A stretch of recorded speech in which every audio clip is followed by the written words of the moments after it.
All right, welcome everybody to Solaris VII, which is a Mechwarrior / Battletech RPG. We're gonna start episode 0, which is basically we're gonna figure out how to create characters, and then we're gonna create some characters, and then we're going to hopefully run Decima. Right now we have Eastbourne, Hegemon, and Zerder in the game. I am Sam Lander. I'm your Master of Ceremonies / GM / host. So we're gonna go ahead and get started. Let's see. We have Eastbourne. You have a character. Oh, Eastbourne has to. Wait a minute. Nobody can hear me. Ha ha. I'm Devin. Hey, now everybody can hear me. It's not. It's technical difficulties day. So let's go ahead and get started with character creation. I know Hedge hasn't gotten one yet. Eastbourne, did you get a chance to try to make one or not? I have an idea for the character, but that's okay. So we're gonna be following. I got physical book. Woohoo! So we're gonna go ahead and get started on character creation. And it's from what I'm reading through it, it's relatively simple-ish. Yeah, we're gonna go with that. So we're gonna start off with: does everybody have a character sheet they have access to? Is the first question. I think so. I believe so, if I can figure out how to get back to it. Yes.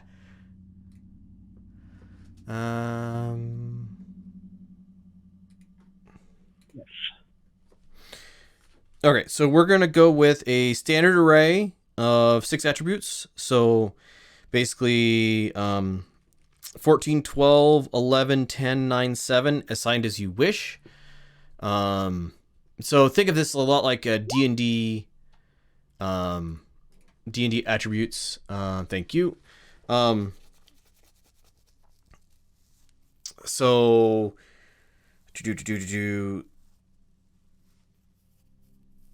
it says here, mark down your attribute modifiers for each score. I think if you fill in, I'm gonna pop open somebody character sheet. I think this is, I think that's Zerder's. Yes, that one's Zerder's. Let's, yeah, that will, I'll leave this sheet open. So 12, and let's see. I think if you put the attribute in, it automatically fills in the modifier. yes. So does everybody have their stat array figured out, or would you like some help figuring out what you want to be high, what you want to be low? I guess I'm trying to get to a sniper kind of position. Do I mostly put in dex, right? In dexterity? The other things are a little bit weird. Yeah, so dexterity will be your general ranged attack stat. So pretty certain. Not psionics, equipment and vehicles. I think if I scroll over here, ranged weapons. Oh, it doesn't actually say.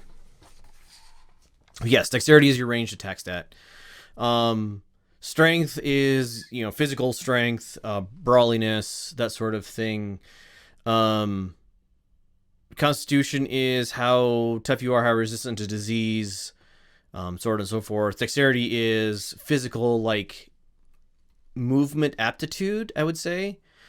Motor skills? Yeah, kind of motor skills. Intelligence is book learning. Wisdom is life experienced. At least that's the way I see it. And charisma is how personable people find you, and so on and so forth. So Zerder is planning on doing a mechanic, so has a higher intelligence, I believe. Wait a minute. Yeah. Arnson is you, right, Zerder? Yep. Yeah. So a high intelligence, a high intelligence because I figure he's fixing things, and if he doesn't know things, he needs to figure them out. Yep, and then on higher strength, you have physical raw. Like, I need to put this thing over there. Let's shove it into place. Yeah, this heavy thingamabobber needs to go into that thingamajigger. Right. So, is anybody hung up on stats at all, or can we go ahead and move on? And feel free to, if something doesn't work out, we'll adjust later as well. I'm guessing the 16 that Xerder has to do with some extra bonuses he's getting later. In the... Yes. Okay. Came from class, I believe.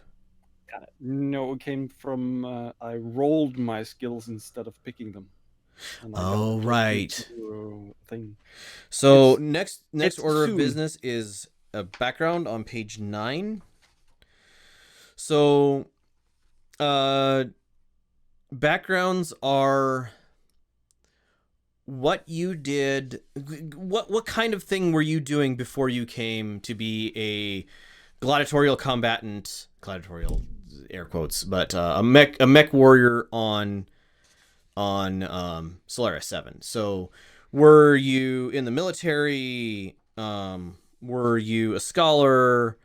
Like Xerder, as an example of somebody who's done this, is a technician. So they were fixing things. So read through the list. If you guys have any questions on what sort of character, like what you're picking in, what you have in mind as a character, and then I can help you pick one of these backgrounds, or we can come up with something else. Probably help you pick one of the backgrounds. Where's the book? Searching for it in the... Yeah, page 9 is the first, starting with Barbarian, and it goes through page 15. Just letting you know, need to go FK like 4 or 5 minutes. I gotta get something from my car. Okay.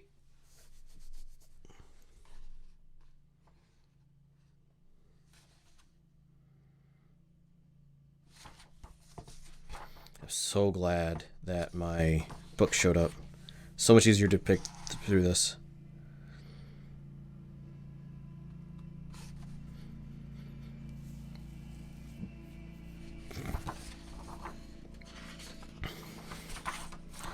That might be interesting. What'd you find?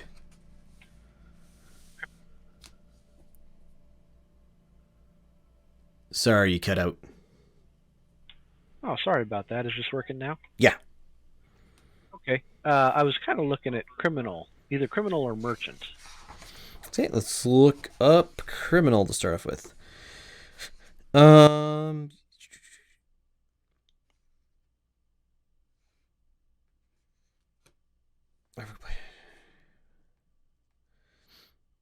Absolutely fitting.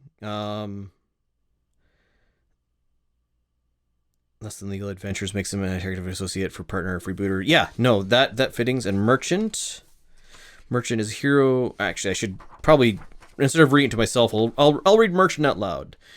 Your hero was or is a trader. So somebody who, like, in my mind, a merchant in Battletech is either you were on a planet trading amongst the things of the planet, or possibly you were a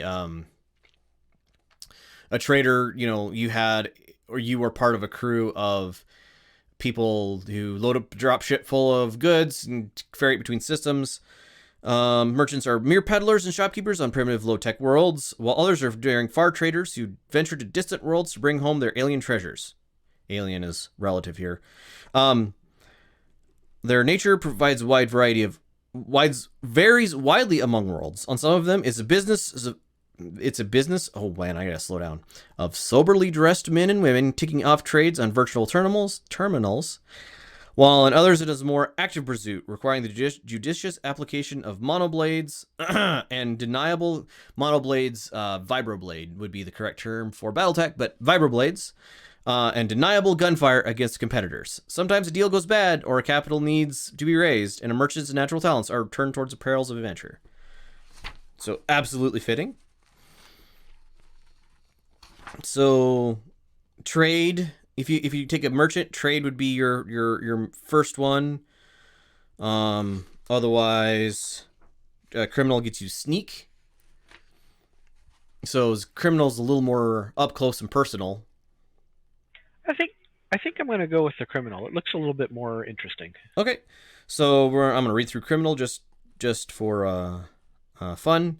Whether thief, murderer, forger, smuggler, spy, or some other variety of malefactor, your hero was a criminal. Some such rogues are guilty of only crossing the oppressive government, so you could be a criminal simply because you said something nasty about the coordinator in Curita space, or you could be, an actual criminal. While others have done things that no civilized society could tolerate.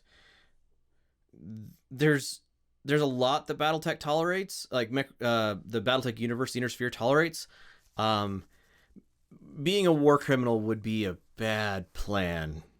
But yeah, kind of think about what kind of criminal you were.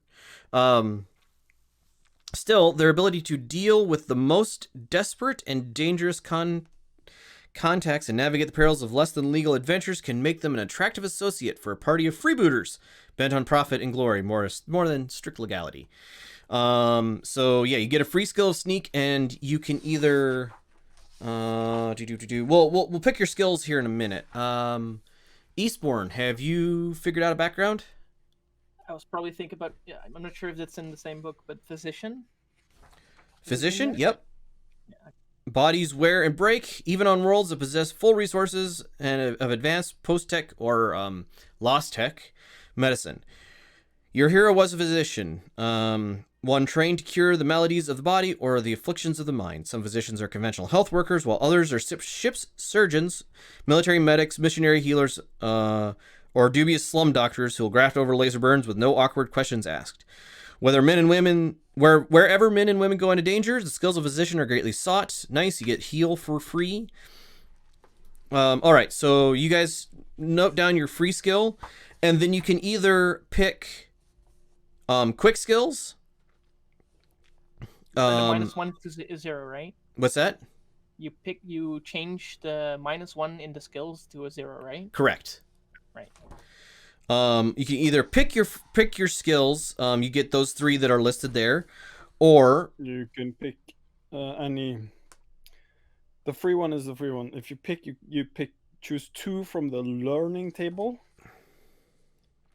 Yeah. The quick is just if you don't want to bother about customizing it. This is a good idea. Okay. Choose 2 more skills from the learning table on your background. If you choose to roll for your skills, so you either pick your skills or you choose to roll for your skills. I'll leave it up to you guys. Do you know what administer means? Does that mean like? So administer is you are good at things like contracts. Or and stuff, right? negotiating paperwork, I guess you would say. Paper pusher. Yeah, it's a little more important than that, but yeah, it's basically so for perspective. Say you got an arm blown off in the last fight that you guys were in, right? So I might have somebody make an administer roll to purchase a mech arm.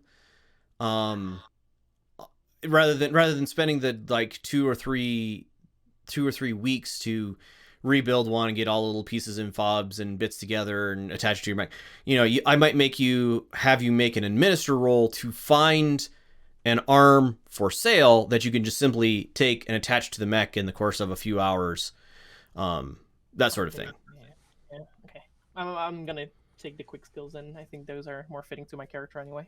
Okay, heal, know, and notice.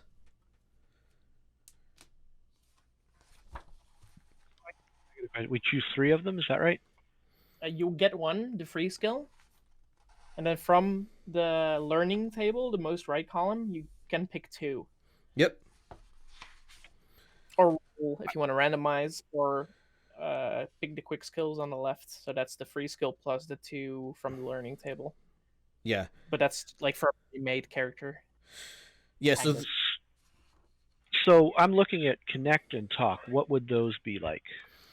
I'm gonna. So talk is, I would say, like fast talk, like lying, that sort of thing. Connect is basically connections or something. You know somebody who's helpful to your purposes to get them to cooperate with you. So find people you know where to get illicit goods and services. So this is like underworld connections. So this is I know a guy. Oh, that fits perfect. Yep, I'll do those two. Just as a side note, as the I saw Swan Song, which is his roleplay in this system. They used connect as basically when you get to a place, you can say, "Oh, I know this guy, blah de blah. He lives over there, and he can hook us up with the thing we need." It's a retroactively. Oh, I know this guy. So example. one of the things I might use connect with, if you want to do it that way, is basically, oh, you go, I know this guy, and from my perspective, yes, you know that guy. Roll connect for me. How well does that guy like you? So Gotcha. you roll snake eyes. Maybe he doesn't like you very much, but absolutely, you know him. Does he know you? Or yeah, how does he know you? All right, so we have our skills. Next is class, either warrior, expert, or adventurer. Warrior basically gives you higher combat skills and gives you a reroll in combat. Expert gives you non-combat skills and a reroll in non-combat. And expert gives you a little bit of warrior stuff and a little bit of expert stuff, but not the rerolls, from what I remember. Yep. And psychic is not in this game, because there's no real psychics in Battletech. Yeah, we're gonna go with there's no psychics in Battletech. It's not Warhammer. Right. It's not Warhammer. And there's the physical traits, like there's no magic, there's no I mean, we bend the rules of physics for rule of cool, but nobody's lifting a mech with the power of their mind and throwing it across the room, sort of thing.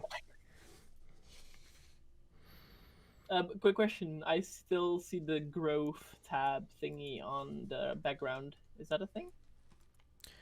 Growth. If you want to roll, you can roll system? 3 times on divided how you see fit on the growth and learning table. Right, basically, so if you do the growth table, what it does is you can get higher stats, but you don't have as many skills.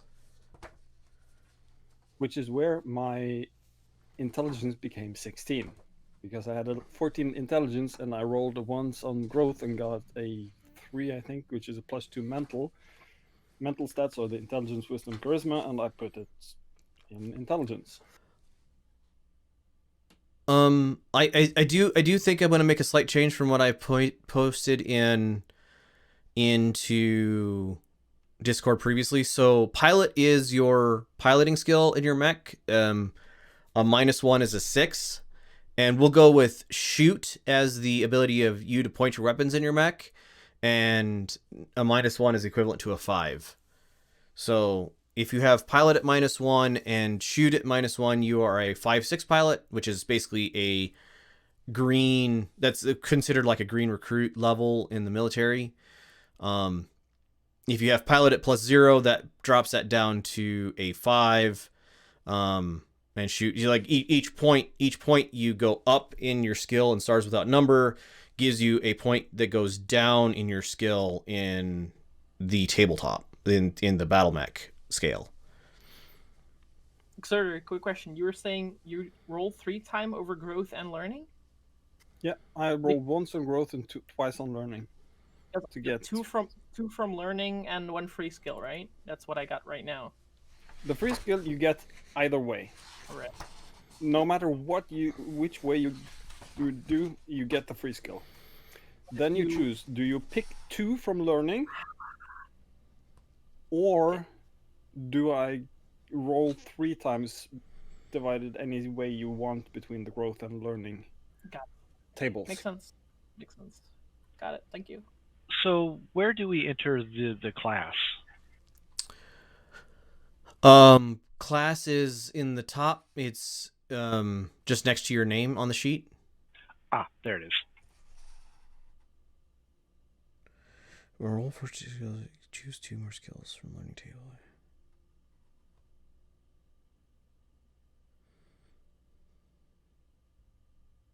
Oh, Zerder, I think we're wrong. The free skill you only get if you pick your skills.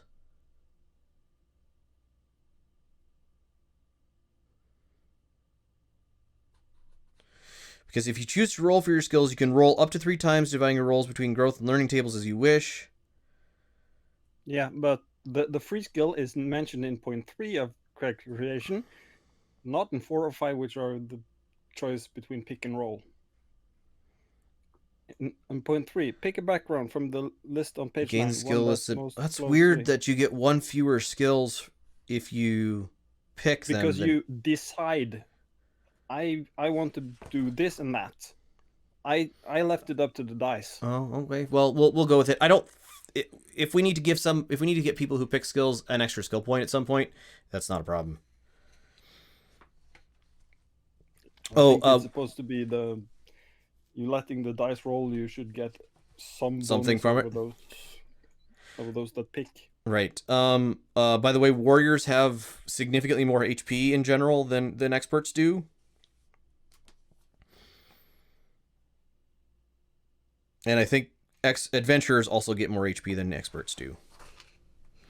I will warn you, so both Stars Without Number and Battletech tabletop are very deadly. So that's one of the things we should go ahead and discuss. I was hoping Cena would be around, but we have 3 of the 4 players here. So rules as written, both Battletech and Stars Without Number are extremely deadly.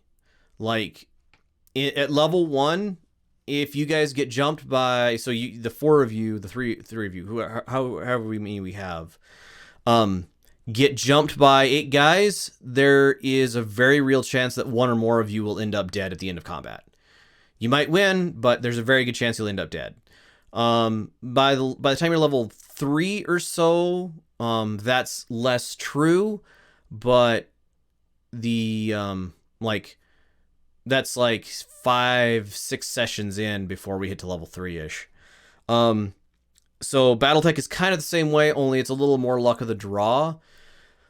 Get hit in the head with a big enough gun, and you're gone. Your mech evaporates. So the question is, do we want to go with rules as written? There's a very real chance people will be creating new characters at some point during the course of play, or do we want to be a little more, I guess, forgiving in as much as you get shot in the face with an AC-20 and your pilot notices in time and ejects. So the mech is wrecked, but they are able to leave the battlefield without actually being just straight killed. An idea regarding the few times the AC-20 to the dome comes up. In Battletech, the game you play, the video game. Mm-hmm. When some of the named ones you get at the start get domed, there is a chance they survive. Very wounded. Right. What if we use like a D100 and on 80 to 100 we survive very wounded or something on getting domed by a thing? So I would say what we would do is probably roll 2d6 and you get an 11 or a 12 or possibly just a 12. And yes, you manage to punch out in time. Yeah, like you think of it like you as a pilot see, oh, shoot, that gun is pointing straight at the cockpit. Yeah. Chunk. Chunk. I'm okay with that. I guess this is one of those things that I need to be very upfront with you guys. This is not D&D where it's relatively hard, or D&D, or say Powered by the Apocalypse. It's past level about 5 or so. It's practically impossible to kill a character in D&D. Depending on the system, in Powered by the Apocalypse, it may be impossible, literally impossible to kill a player character.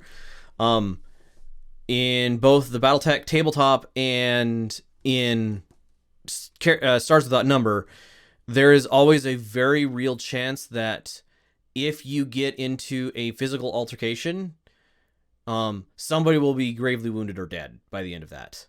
They are very serious. They are very serious conflicts, and I plan on putting you guys on Solaris VII, where you guys are getting in your mechs, and it is full 100% live combat. One of the reasons Solaris VII is so popular in the Inner Sphere is there's always that very real risk that your favorite pilot is gonna get unlucky and catch around to the face, or get their center torso cord out, and or like blow up. It's like if they get their ammo blown up, there's just so much wreckage that there's no mech left, and they just don't live through it. And honestly, it'll probably be on the order of every 3rd or 4th session. We're probably gonna get into some sort of tournament. That's not the right word. Some sort of like mech scale combat. Just because I really like Battletech and the Battletech rules. So, and that's what this is going to be about. And maybe you guys have set it up so that instead of being a fair fight, instead maybe you've got it set up so that, hey, your contacts with the underworld has set it up so one of the enemy pilots starts off with a damaged reactor, and so they're generating a bunch of extra heat, or that sort of thing. I'm relatively certain that I can do that in the game, in the what's the thingy, MegaMek. If you guys manage to do something like sabotage the enemy mech, maybe it's a 4 versus 3 because somebody's auto eject system malfunctions, and first thing that happens is their mech walks onto the field and their pilot punches out, sort of thing. So, or perhaps you don't do well, and instead that happens to one of you guys. Well, I probably wouldn't do that, but maybe your mech comes in and you thought you loaded LRMs, and somebody instead loaded rounds of cardboard, and your mech doesn't have any LRMs loaded. All right. So classes. Do you guys have classes picked? I'm gonna go with warrior. Sweet. So warrior, you get free level in a combat related focus. Yeah, so you get a free combat related focus. And you are lucky in combat once per scene as an instant ability. You can either choose to negate a successful attack roll against you, basically turn a success into failure, or re-roll, or no, you just straight up turn a missed roll into a successful hit. That's impressive. So as far as the focus, I was looking through the list. I'm thinking alert. Okay, class and then foci. So alert.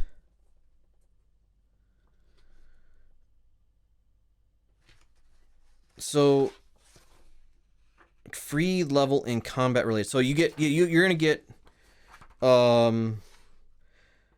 you get a focus, and then you get a free combat focus. So if you want to pick alert as your chosen focus, notice as a bonus skill, cannot be surprised. Ooh, that's nice. Always act first in combat round unless somebody. Oh, that's really nice. So that makes sense.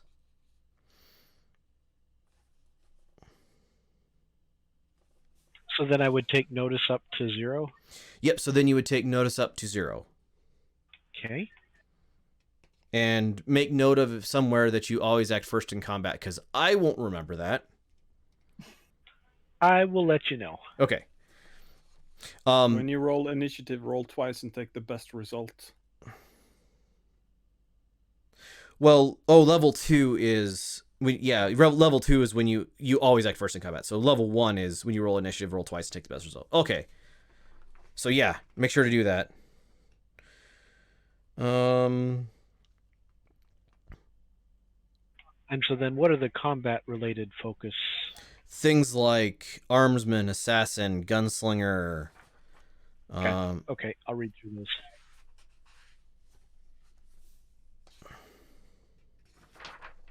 All right, so shocking assault. Savage fray. Sniper. Yep. So Eastbourne, you took sniper as your. I want to, but I would be the class adventure, right? Which gives me partial warrior, partial expert. The partial psychic is nothing. Yep. It autofilled that. From the partial expert, I wanted to get heal up to 1. Is that possible? From 0 to 1. So Should partial be. expert, free level in non-combat focus.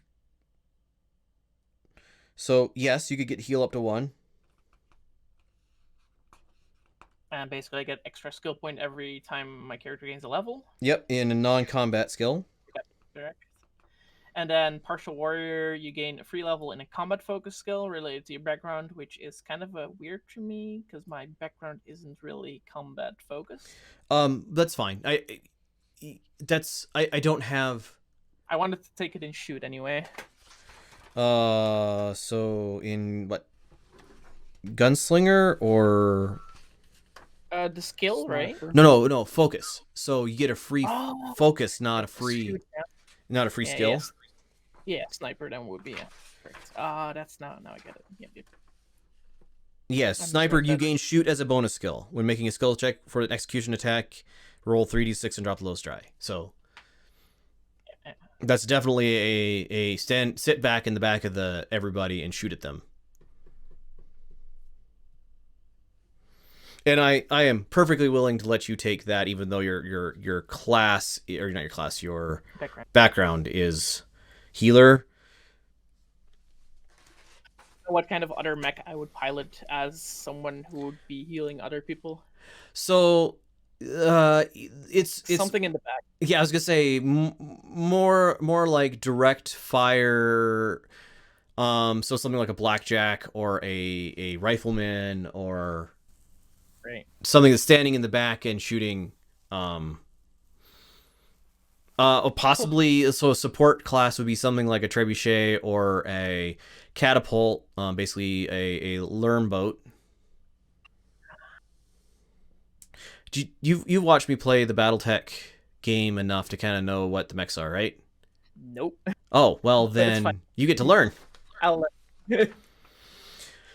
The thing is, Hammer, you go through the names and the looks and the stats of the mech so fast in battle, like we're just sitting there.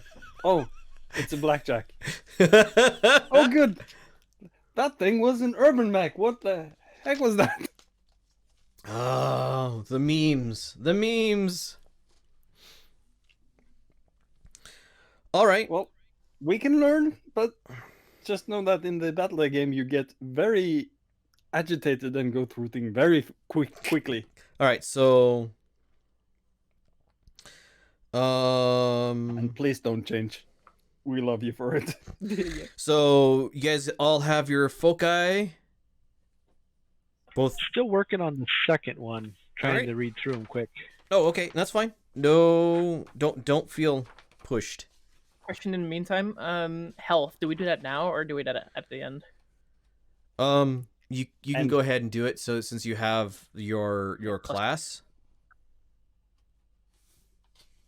It says on the adventure, it says at first level you roll 1d6 plus 2 for your maximum health points. Yep. Experts get 1d6. So you got, oh my goodness, that's pretty good actually. So you have 7 HP. Right. You add your Constitution mod, which is 0 for me. Yep. Hey Zerder, roll an attack with your semi-auto pistol. Just to show what. So you missed, Oh, but okay. So for perspective, getting shot with a gun sucks. At level Right. 1, If that had hit, yeah. you would have 1 hit point left. So, Yep. I would be bleeding out. So generally speaking, characters at level 1 getting shot with a pistol, generally 1 to 2 hits and they're down. A warrior basically turns one of those hits into a miss to make it more survivable, and they get warriors, I think. Yeah, they get the same number of hit points as an adventurer. So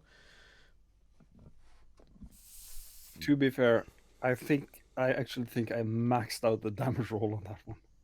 Or almost. a semi-auto pistol is 1d6 plus 1 damage. but he has -1 on a shoot, right? Oh, -1 damage. Mhm. Yeah, Actually, I maxed that roll. you Yep. did. You And rolled a had- 6. Had it not been for the fact that I had a -1 in shoot, you would be dying. Yep.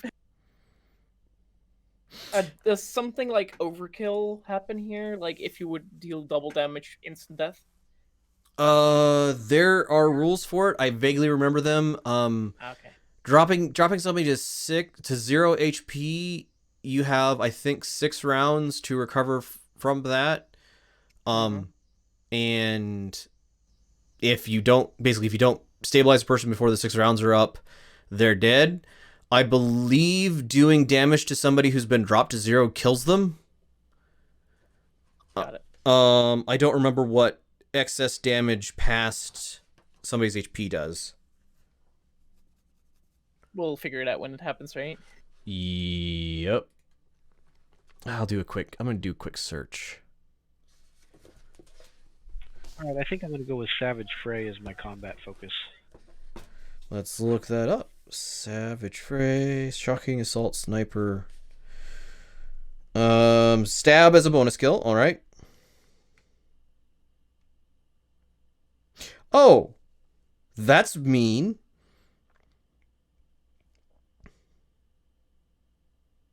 Oh! So you are brutal in close combat. You are a whirlwind of bloody havoc in melee combat, and can survive being surrounded far better than most combatants. Yes, stab is a bonus skill. All enemies adjacent to you at the end of your turn, whom you have not attacked, suffered. So you basically do free damage to everybody around you if you are within melee range of them at level 1. So that's nice. The level 2 one. Yeah, level Yeah, 2. that's what I saw. Level 2 is absolutely amazing. It'll be a while before you get your second level in a focus, I believe. But yeah, no, that one. Okay. Let's take a quick step back and let's finish actually. We're almost done with character creation. So it says, now pick one non-psychic skill of your choice to reflect your hero's outside interests, natural talents, hobby expertise, or other personal focus. So Everyone? you just get a free skill. pilot is combat focused, right?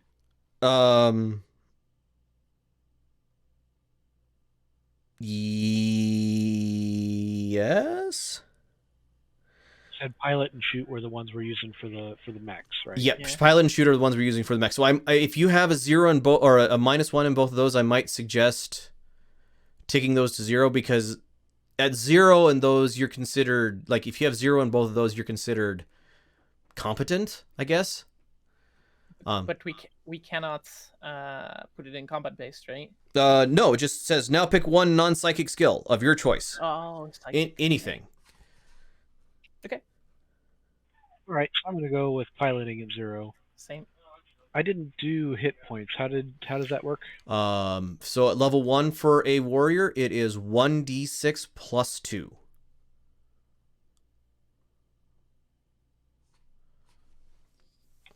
Help me out. What's the command to roll? /roll /R. space.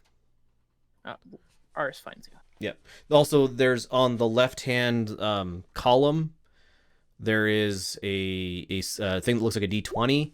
If you hover over that, then you can see the different dice. The left-hand column. So in Roll20, along the left-hand side of the screen, there's like a pointer, a square, a brush. Gotcha. I see it. There's a d20 there. If you hover over that, and then you can go, there's, d4, d6, d8, d12, so on and so forth.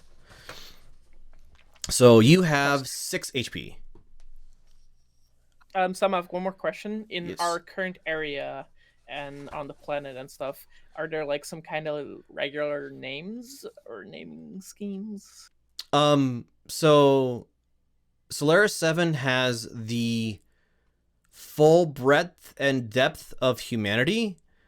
So any human being name that you can think of, from Bob Jones to some African name that I won't bother to try to pronounce because I will just be insulting, are all perfectly valid names. Got it. So To give an example, my character's name is Arnstein Eldon, and he's from New Bergen, which is 437.63 light years away from Solaris VII. So the other thing is, you do not have to be from Solaris VII, because Solaris VII is basically, people come here to make their fortune. So Zerder's character is from New Bergen, which is in the Rasselhaug section of the Draconis Combine. Rasselhaug is basically space Vikings. For some strange reason that spoke to Zerder. I am from New Bergen. Yes. So if you want to be from some planet or system or something, can you plop the map in, Zer? Hold on, let me find it. It's on a different window. Sure, I've got too many things open right now to think about it. Well, no, I think I can. Hold on. Let me pop open you.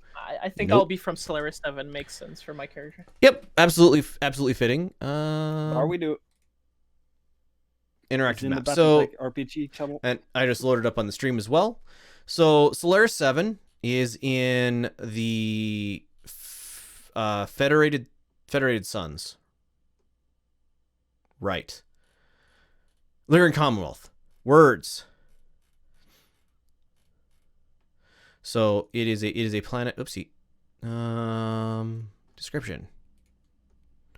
Solaris Sun. It is Lyrian Commonwealth. 3025 is the era we're gonna be going for here. All the way up to 3039. It was originally a Free Worlds League. Look, I mean, Solaris 7. Look at this giant thing. Wall O text. Wall of text, because I'm pretty sure they just pulled it from Sarna. So Sarna.net is a great place to look up stuff. Either way, it is from it is nominally held by Lyrian Commonwealth, but like there are more battalions of mechs and experienced mech warriors on Solaris than most of the inner sphere has in any 10 planets. Because this is the sports team. It's like, if you want to find a bunch of big dudes, you can either go walking down the street and you'll find some big dudes, or if you walk into a football locker room, you're going to find a lot of big dudes. So while nominally Solaris is under Lurian control, it's not really subject to their laws per se, and it's not like anybody's gonna like the Free Worlds League is not gonna come and invade Solaris if they were to go to war with the Lyrian Commonwealth. What might happen is, say that in some hypothetical situation, the Free Worlds League starts and takes like Ron and New Kyoto and Allograb and Zyna and a bunch of worlds beyond Solaris. What would happen is Solaris would just say, "Yeah, I guess we're free worlders now," but who the tax is going to might change a little bit, but that's pretty much it. The the broadcasts are all coordinated directly through Comstar, so it's not like the inner successor state in nominal control has any real control over what sort of information leaves the planet. It's all controlled by Comstar, because Comstar runs the HPG network, and we'll cover that a little bit later perhaps. But yes, there are people who there are a few million, probably a couple million native inhabitants of Solaris.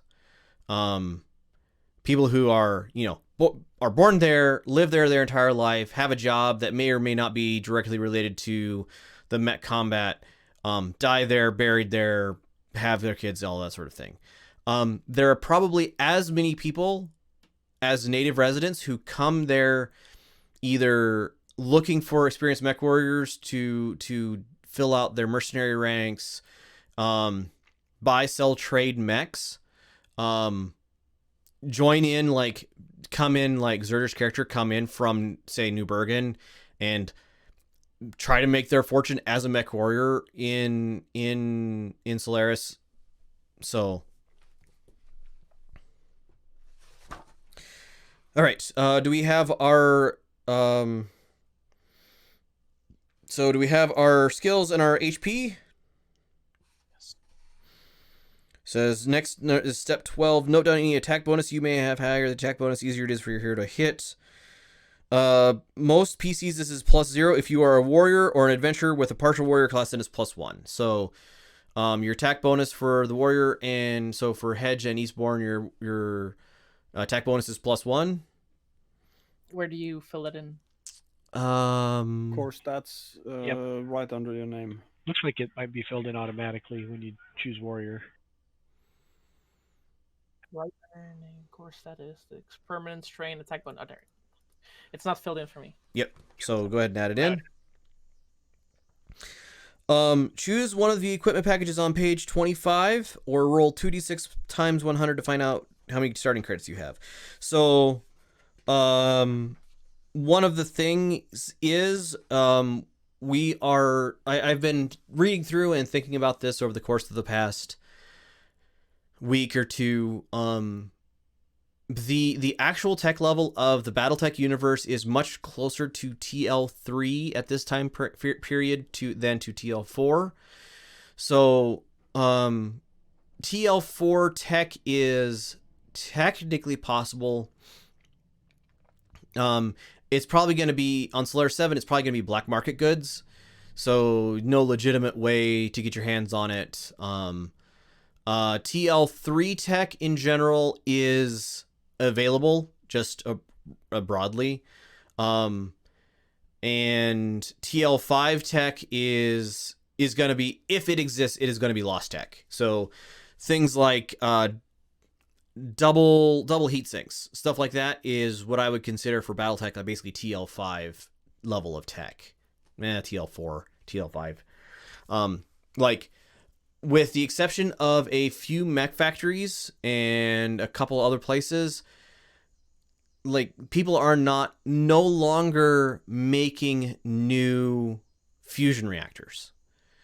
So if your fusion reactor gets blown up, it's relatively expensive to replace because you've got to find one out of another scrap mech, or hopefully cobble together the pieces of what you have left. Part of this runs into the general, I guess, civility of combat. Generally speaking, if you are in and this is how I'll run the combats as well. If you are in a mech battle and you get both arms or one leg or one torso, any one of those three things blown off, then you are generally allowed to withdraw from the field. There are some exceptions, but you are generally allowed to withdraw from the field. Basically, there is a, I guess, gentleman's agreement to not blow all mechs up completely, because if you blow all mechs up completely, they are no longer capable of, like, especially for mercenaries, you might be on their side sometime in the future. So if you reduce their number of mechs, then them being an ally later would be less thing. So in general, like, look at the list. If it says TL4 from the where's the equipment? Oh, that's later on. The equipment packages are 2.5.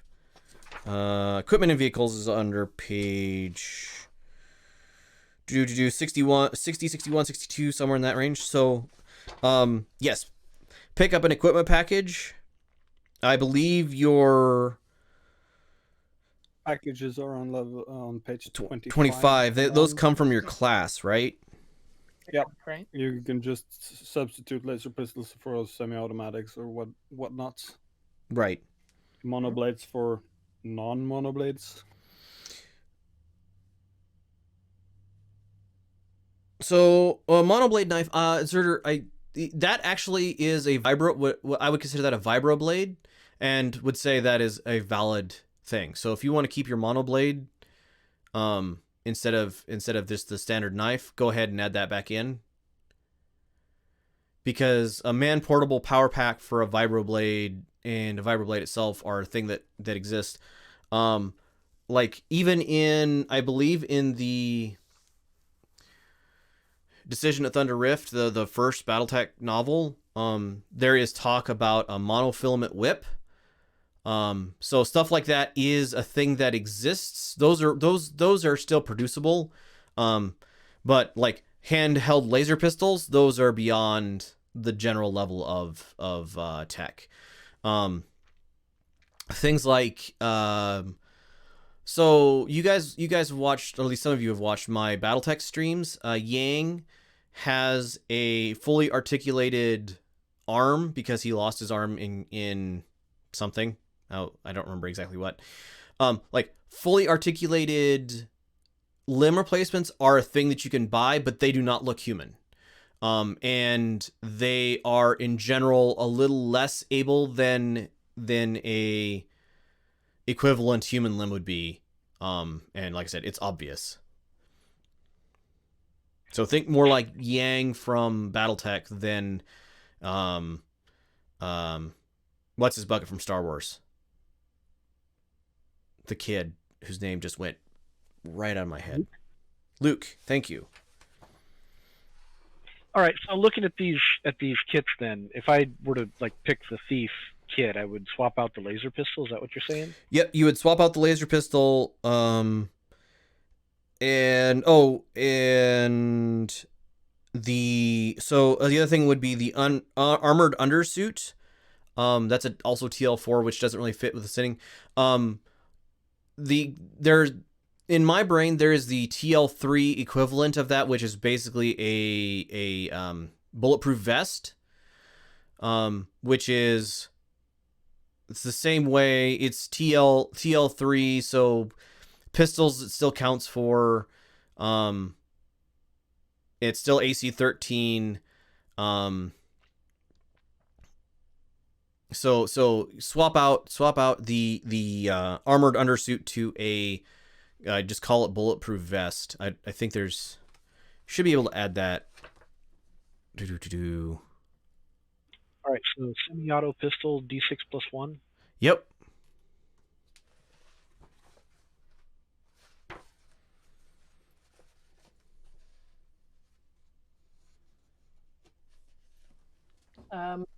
Lazarus patches. What are those? They would be known as stim patch. I'm gonna go with unless for some reason, because of how deadly this is, that is something that does exist.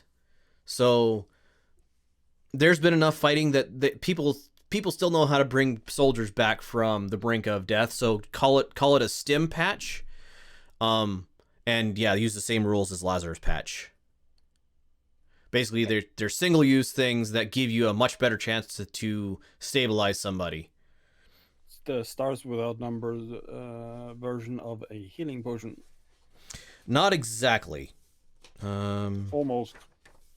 Technology level, street armor, combat armor. So Lazarus patch, I remember reading about it. Ammo, I am gonna hand wave like ammunition the same way that Stars Without Number does. Basically, at the if you pick up a magazine of bullets, assume that it fits in your gun. Unlike me when I start my Fallout game, where I'm going to ask you to keep track of ammo types. Do we? Okay, I'm gonna have to do a search for Lazarus patch. Okay, so 74. 74. Thank you. Question about just the character sheet itself. You said the bulletproof vest instead of armored undersuit, but I'm not seeing that. Should I just put armored suit in there and then call it bulletproof vest when we talk about it? Right. Okay. So the biggest changes are, say somebody who has a laser rifle, say they got one out of a Lost Tech cache, basically would ignore a bulletproof vest for as far as armor class goes. This is going to be so rare that you're unlikely to ever run into it, at least on Solaris VII. And the other thing is it's not nearly as concealed as the one described in the book.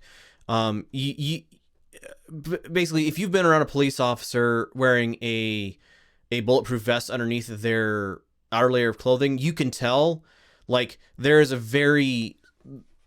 somebody wearing a bulletproof vest underneath their normal clothing it gives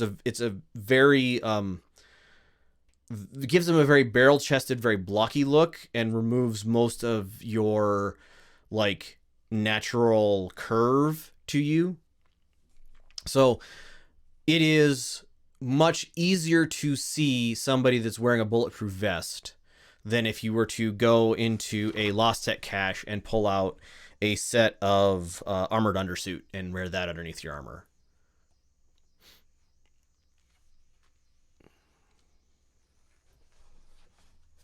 All right, so Lazarus patch. Character that's fallen to 0 hit points, the user can make an int, and it gets difficulty 6 to stabilize the target.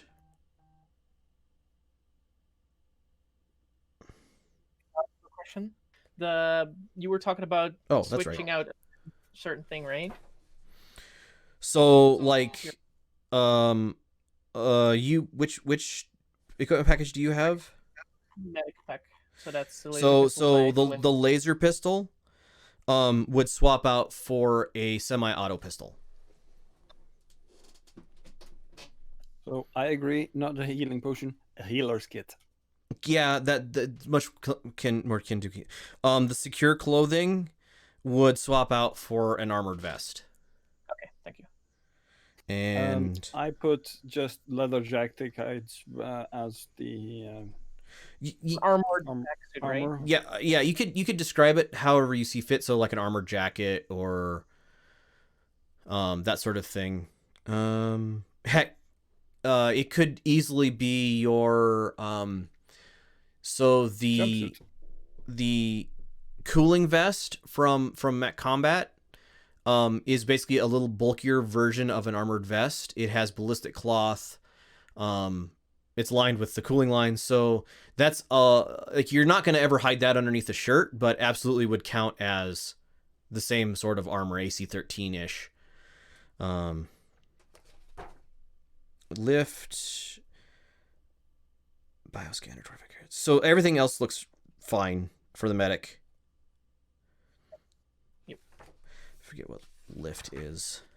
Isn't wait, let me read the description.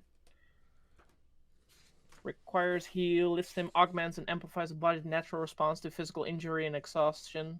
This boosts speed's natural recovery drastically and heals 1d8 plus the user's heal skill in hit points. Yep. After 5 minutes of rest. That yeah, absolutely.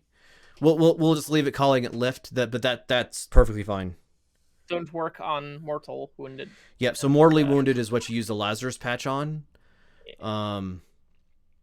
This is a combat boost or like a quick heal, like a healing potion. Yeah, so it gets somebody. So Hedge has taken a bullet that's grazed his arm in combat, but it hasn't actually dropped him to 0 HP.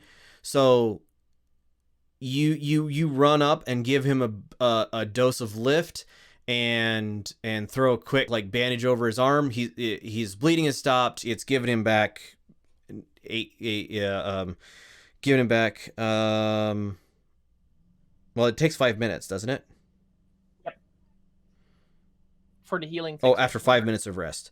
So yeah. So after combat, you give him a dose of lift, and like over the course of the next 5 minutes, you guys realize the lift basically recovers the shock value of it, and like, oh yeah, the grazing bullet. Well, it really just grazed him, and so do a quick bandage on the arm, and you're good to go. I will go with HP up until you hit the point of 0 HP is not necessarily actual wounds. It's things like shock value, or stun, or you get your bell rung. You took a grazing shot, and so your arm hurts, and so you're not as able to use your arm, or that sort of thing. But getting shot with a bullet that does 2 points of damage to you, and you have a total of 6 HP, does not mean that you took a bullet through the upper shoulder and wow, you're still fighting. It means that the bullet barely missed you and you shook you up a little bit, sort of thing. Clear as mud? Clear. Awesome. All right, we're done with equipment packages, I think. Mark down your total HP. Mark down your total hit bonus with your weaponry. Equal to your base attack bonus plus either your punch, stab, shoot skill. Hold on, that sounded important and I missed it. Say okay. Again. So basically mark down your total hit bonus. So if you have a pistol and you have a shoot skill of 0 and you are a warrior, your pistol would be a +1 to hit, basically. It would be for me because I get the attack bonus of 1 too. Yep. And where does this go? In the weapons thing. When you've added the semi-auto pistol, the first spot afterwards is the attack bonus. Then which skill, which attribute, and are you going to shoot burst? Yep. So I'm looking at Zerder's sheet. Semi-auto pistol, he has attack bonus of 0. He uses the shoot skill, so that's at a -1, and then dexterity, which is at -1, so you should be a -2 to shoot you with your semi-auto pistol. In Zerder's case, or Arnstein's case, I should probably start using people's actual names. What is the shock? All right. What was that, Eastbourne? There's a shock thingy on Zerder's sheet. So shock is a thing that melee weapons do. Melee weapons do a certain amount of damage to unarmored or lowly armored opponents. That, like, even if you miss. So even if so a shock value of 1 for a vibroblade means that even if you roll a complete miss, you still do 1 damage, assuming they have TL3 or lower armor. Right. And what about the plus skill? Little checkbox. The plus skill. Should be just I don't know what that one does. Just keep it off then. Yeah, I think that's if you have something that gives you like, if the weapon does an extra. I don't actually know what that one's for. I just leave it off. Yep. All right, third time's a charm. I didn't see where the weapons section of the sheet was, so now that I finally have found it, can you walk me through it again? Sure. So, you got a semi-auto pistol. Yep. A shoot of -1, and I'm a warrior. So semi-auto pistol, your attack bonus should be 1. It's the AB. Then in the little drop down, choose shoot as the skill, and the attribute will be Dex. Hey, I see Cetum on topic typing. That's a good sign. Awesome. So how did I get to the 1? It was +1 for the warrior, -1 for the shoot. Right. Why is that not a 0? That's a great question. Let me open up your sheet.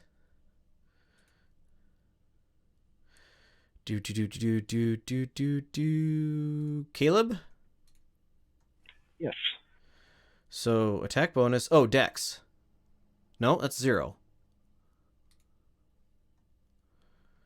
So semi-auto pistol.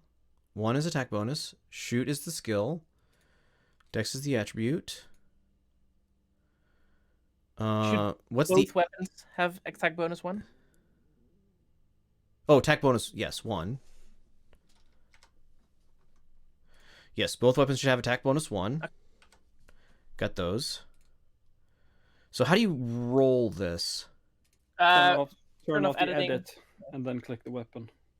Turn off the Top. edit. Of the page. Top of the page, right-hand corner, the pencil. Aha!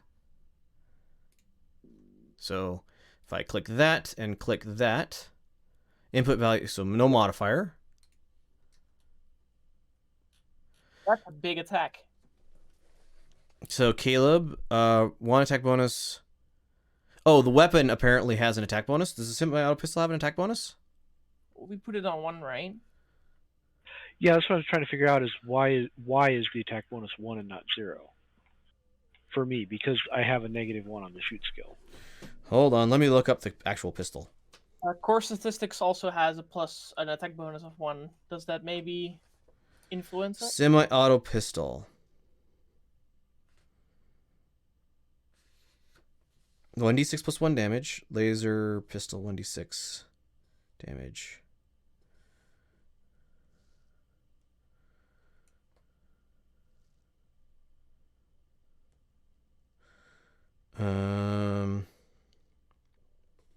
I'm not seeing anything about. Oh, does it? Hold on. Yeah, core statistic and the weapon bonus of the specific weapon, maybe. Oh, I think those are supposed to be zeros. Oh, hold on. Only if you have like a specific training with a specific weapon, you might get that +1 or something. Right. So the weapon attack bonus should be 0. Okay. So modifier. Core attack bonus is. So 1 attack bonus, 0 weapon attack bonus. Right. So if you find an exceptional version of a gun, it might have an attack bonus to it. There we go. That makes more sense. Yes. Okay. Now I understand how to use the sheet. Figuring stuff out. Yeah. Somebody. Here. I'll just type it.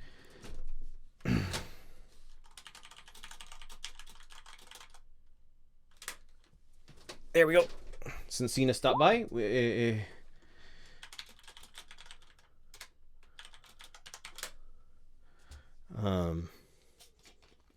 Because I would like to have 4 players.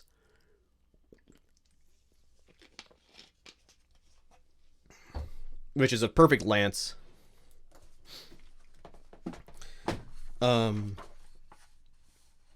Also,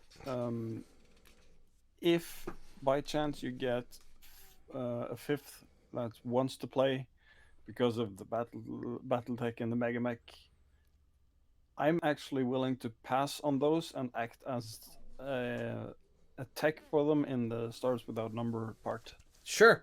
We'll figure it. We'll burn that bridge when we come to it.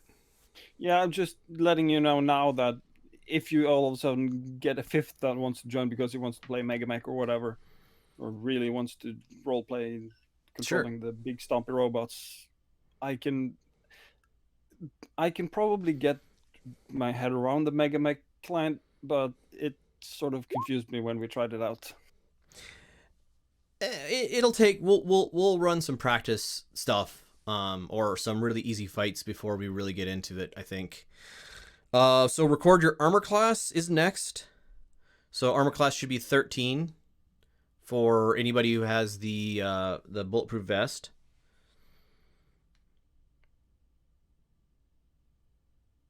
Add your dexterity modifier to this, so if you have a +1 to dexterity modifier, then you'd be a 14. If you have a -1, it'd be 12. I got a -1. So you are easier to shoot and or stab. Yeah. Then note down your beginning saving throw scores for your Automatic. physical, evasion, or mental scores. Physical scores against poison. Oh, so it's 15 minus best of Constitution or Strength. For physical, evasion is 15 minus best of Intelligence or Dex. Mental are 15 minus Wisdom or Charisma. Looks like those are pretty much automatic, so that's cool. Yep, and they do go down over time. Like as you level up, then they do go down. I'm thinking Cena may have just gone straight back to bed, which is fine. Roll a d20, get higher than saving throw number. Yes. That is the goal. I may have to have a conversation if Cena is, because I don't know what her schedule is. If she is unable to make it, then we'll start off with 3 and add a 4th later as well. I'm guessing that on Solaris VII there are actually people betting on a 3v3 match. Absolutely. Lastly, wrap up your PC with a name and a goal. So do you guys all have names that you like or are tolerant of? Tolerant of. I mean, not everybody likes their own name. So we have Marina, Arnstein, and Caleb. Yep, I'm good. Please give me preferred pronouns. He, him. Okay, yep. So I need to make notes. So Arnstein's he, him, Caleb's he, him, Eastbourne? She, her. She, her? All right. So and lastly, so we got names. Now we have a goal. Each hero has a goal. When you started this whole thing, why?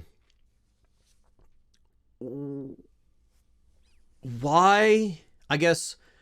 So let's do a little setup here, and get a little background so we can find goals for your characters, and these goals can be related to the actual setup, or related to or separate from that, but still they give you a reason to be here. So we are on currently a blank hex map. This is, I'll call it the city that we're in.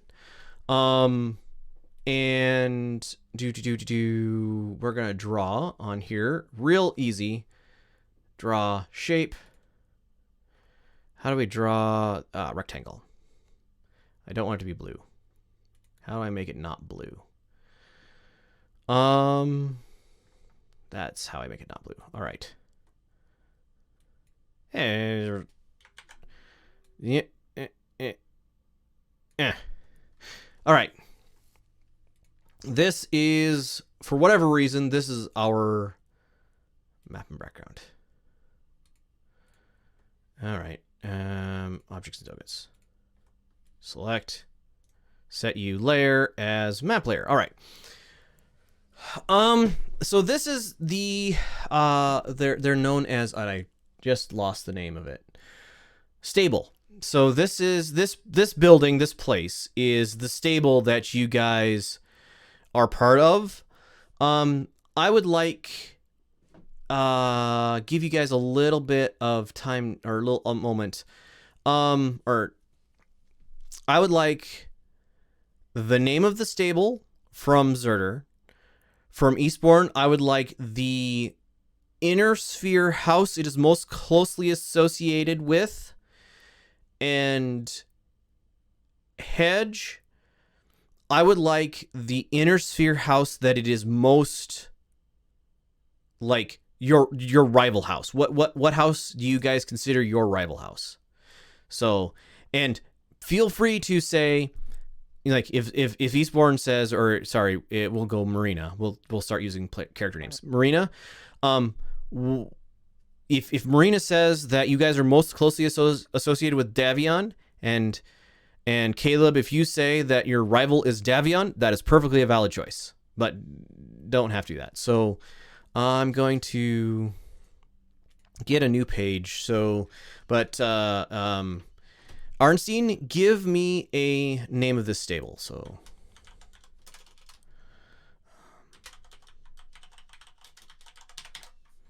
a question: where is Caleb from? I know Mirena was supposed to be from Solaris VII. I'm going to be from. Caleb is from Ford. Where's Ford at? Is Space USA or what? It is to the southwest of Solaris VII. I didn't know if I was going to put a link, but I didn't know how to put it. If you look, it's about 3 stars to the west. Forward. So reasonably close. Yep, reasonably close.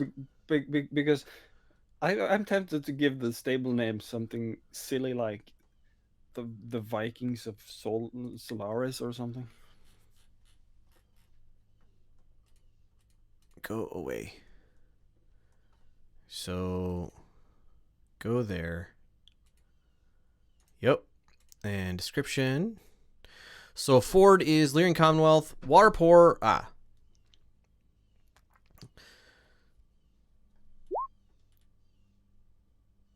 right. So it's aridish climate. All right. Completely valid. Question for you in the Roll20 chat, Summer? Sure. Are there any wild uninhabitable planets close to Solaris VII?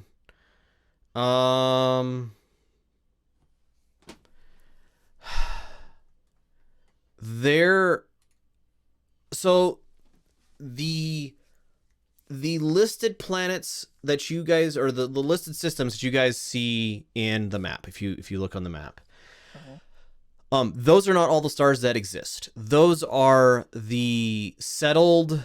These are the places that have some level of settlement, and they're basically safe jump routes.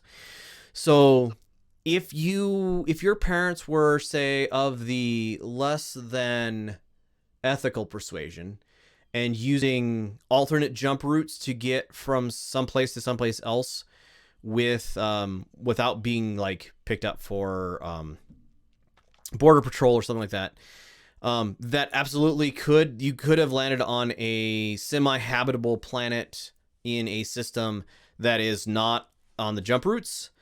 So yes, there absolutely could be a wild uninhabited planet. Feel free to name it, because the inner sphere map again doesn't cover every system. So and absolutely would make sense for a mercenary crew to come by and pick her up. Like, they could be pursuing perhaps less than ethical means and see a distress beacon on the planet, decide to go down, salvage whatever your dropship had left on it, and picked you up from there, and then carried you on to Solaris VII. So, Soyev? Seoliv? Oh, Seoliv. Okay. So, planet name we'll go with, since it is it's probably the system name, so it's like Seoliv 3. Right. Since an uninhabited planet wouldn't generally be named separately. So like even Solaris, it's actually the Solaris is the system, and it's Solaris 7 is the planet. So absolutely name that is absolutely a great piece of background for your character. And how many jumps away from Solaris were you? Well, I mean, how long would someone be able? How long does traveling take between systems? So a jump itself is essentially instantaneous, but it takes about a week to recharge. So between 5 and 9 days, average of about 7 to recharge the jump banks, the jump capacitors to move on. So each jump is, call it a week of travel. So each jump is a week of travel away from the previous one, because you attach to a jump ship. You have, okay, step back a couple steps. The things that go from planet to space are called drop ships. They are perfectly able to handle atmospheric landings, non-atmospheric landings, what have you. They are incapable of traveling interstellar space. They just have engines, and they can get you from a planet to the points above and below a star that jump points form. The trip between planet and jump point is in the order of 1 to 3 days, depending on the size of the star and how far away it is and whatever else. So you travel 1 to 3 days, call it, from planet to jump point. You attach yourself to one of, most systems will have a ship joining or leaving relatively regularly. And so you travel, you attach yourself to a jump ship. You've almost certainly you've done this by like your jump ship. You have told your jump ship, hey, I'm coming, before you get there, because you don't want to get up there and then be stuck waiting in 0G for days for another jump ship to arrive. So you get to a jump ship, you attach yourself to what's known as a docking ring, which are kind of universal, allow any drop ship to attach to a jump ship.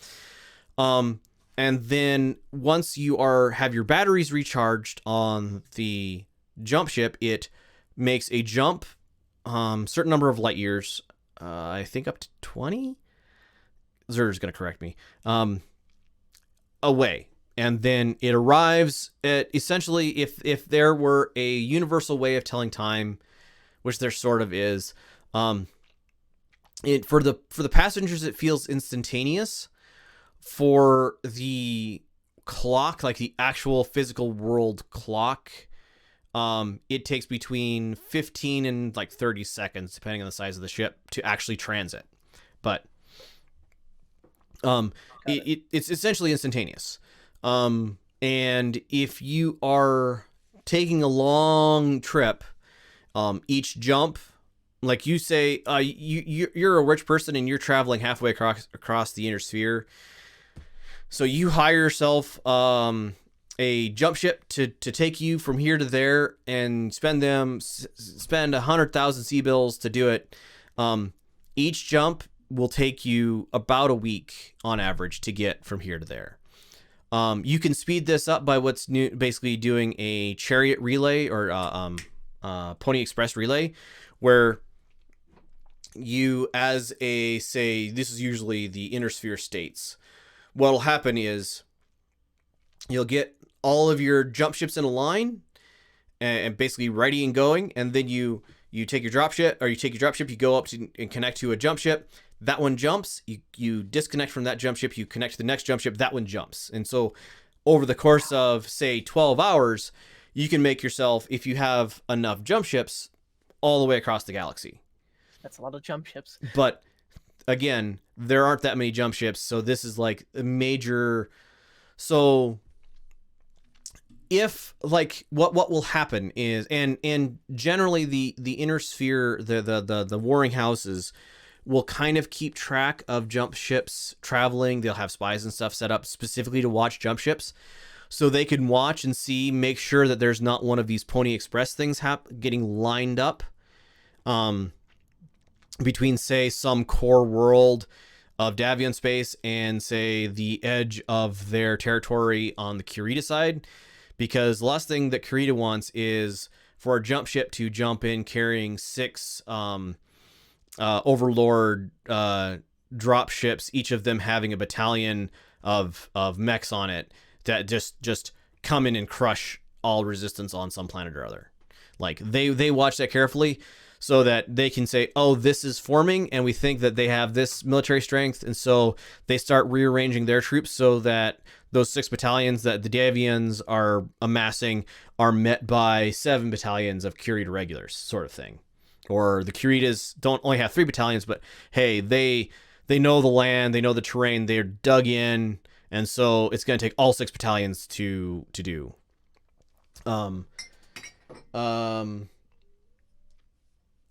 So that's how interstellar travel works.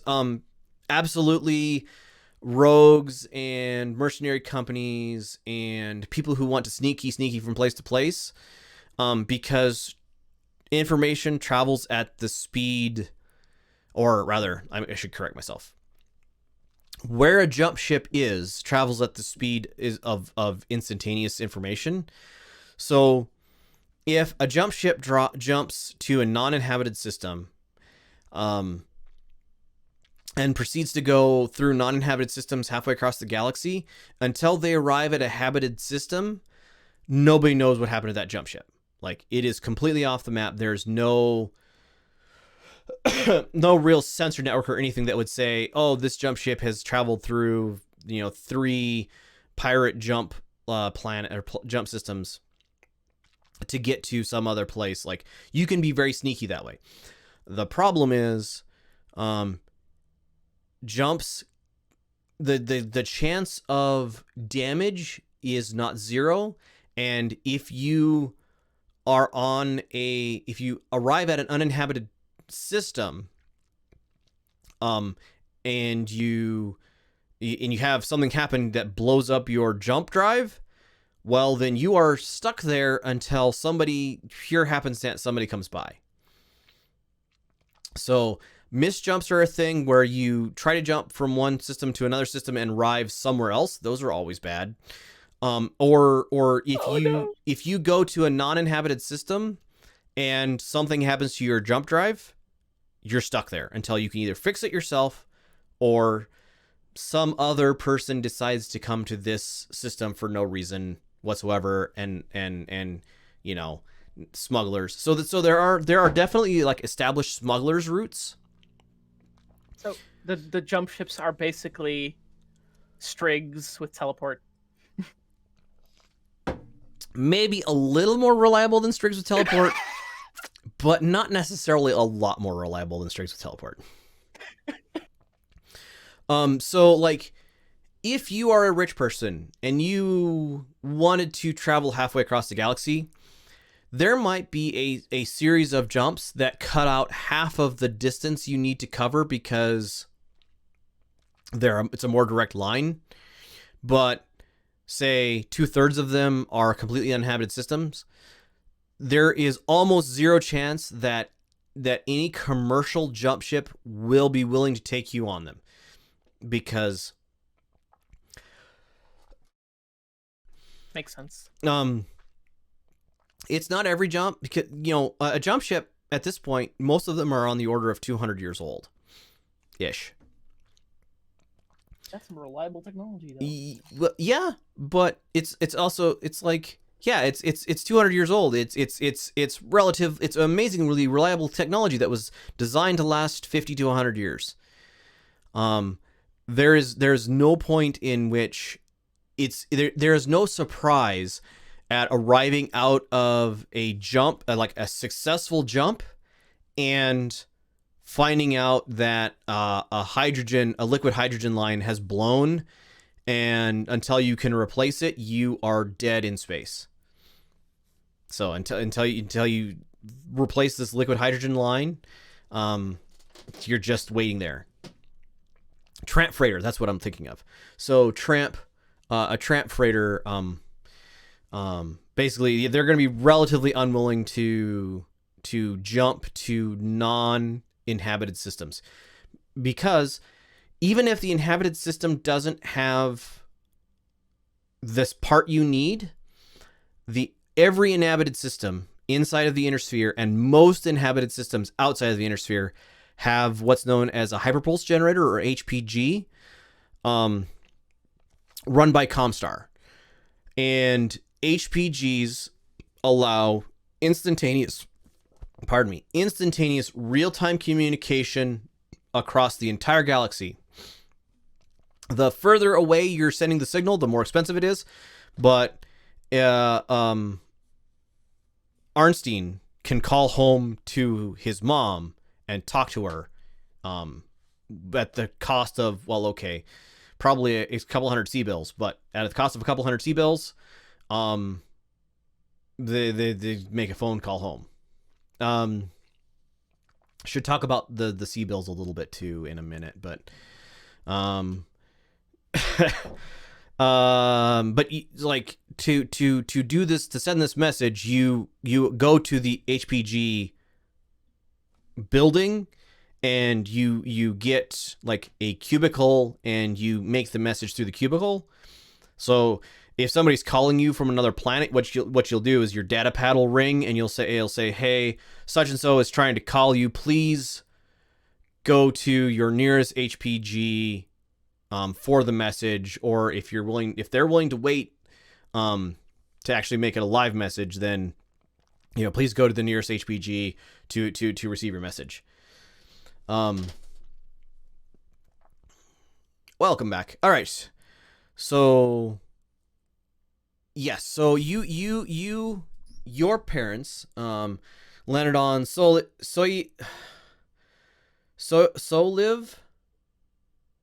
3. Yeah, Soliv 3. I'm assuming there was either a missed jump or a catastrophic failure of the jump ship. And so your parents and probably the crew of the jump ship, let's go ahead and go with the jump ship had a catastrophic failure that cut out life support. So your parents and any surviving crew of the jump ship and the drop ship crew got on the drop ship and landed onto this planet, which was I would call it marginally habitable, which means like you can't eat the food, you can drink the water, but you have to run it through power plant to distill it, and you can breathe the air, but it stinks. So you crash, you down your drop ship there, and you start setting out. Basically, you just put a repeat message on, hey, we're on the planet. If anybody comes by, let us know. We'd really like to get away from here. They ended up dying there. So how old were you when they landed, and how long were you on the planet? I was 12. I was assuming for about 3 to 4 years that we're on the planet, or is that maybe too short? No, that absolutely fits. At 3 to 4 years, there's probably some sort of, say, we're gonna go with there were some edible animals on the planet that say did not appreciate being shot, And so like you can eat the predators. Can't eat the cattle, but you can eat the predators. And so people go out on hunting parties and mishaps happen, and by the time somebody comes by that notices you guys are there, most of the crew, let's say your parents, a lot of the crew and stuff have passed, and you guys are the ones left alive. Fitting? Yep. All right. And they were happy to transport you we'll go with, actually, you were one jump away from Solaris. They were happy to transport you to the nearest planet for the low cost of the dropship. So basically, whoever dropship this was, it is now in the possession of the mercenary company that took you to Solaris VII. And I'll let you figure out how you feel about that. But after 3 or 4 years, the dropship crew was like, yes, get us off this planet. We want to go back to somewhere not here. Yeah.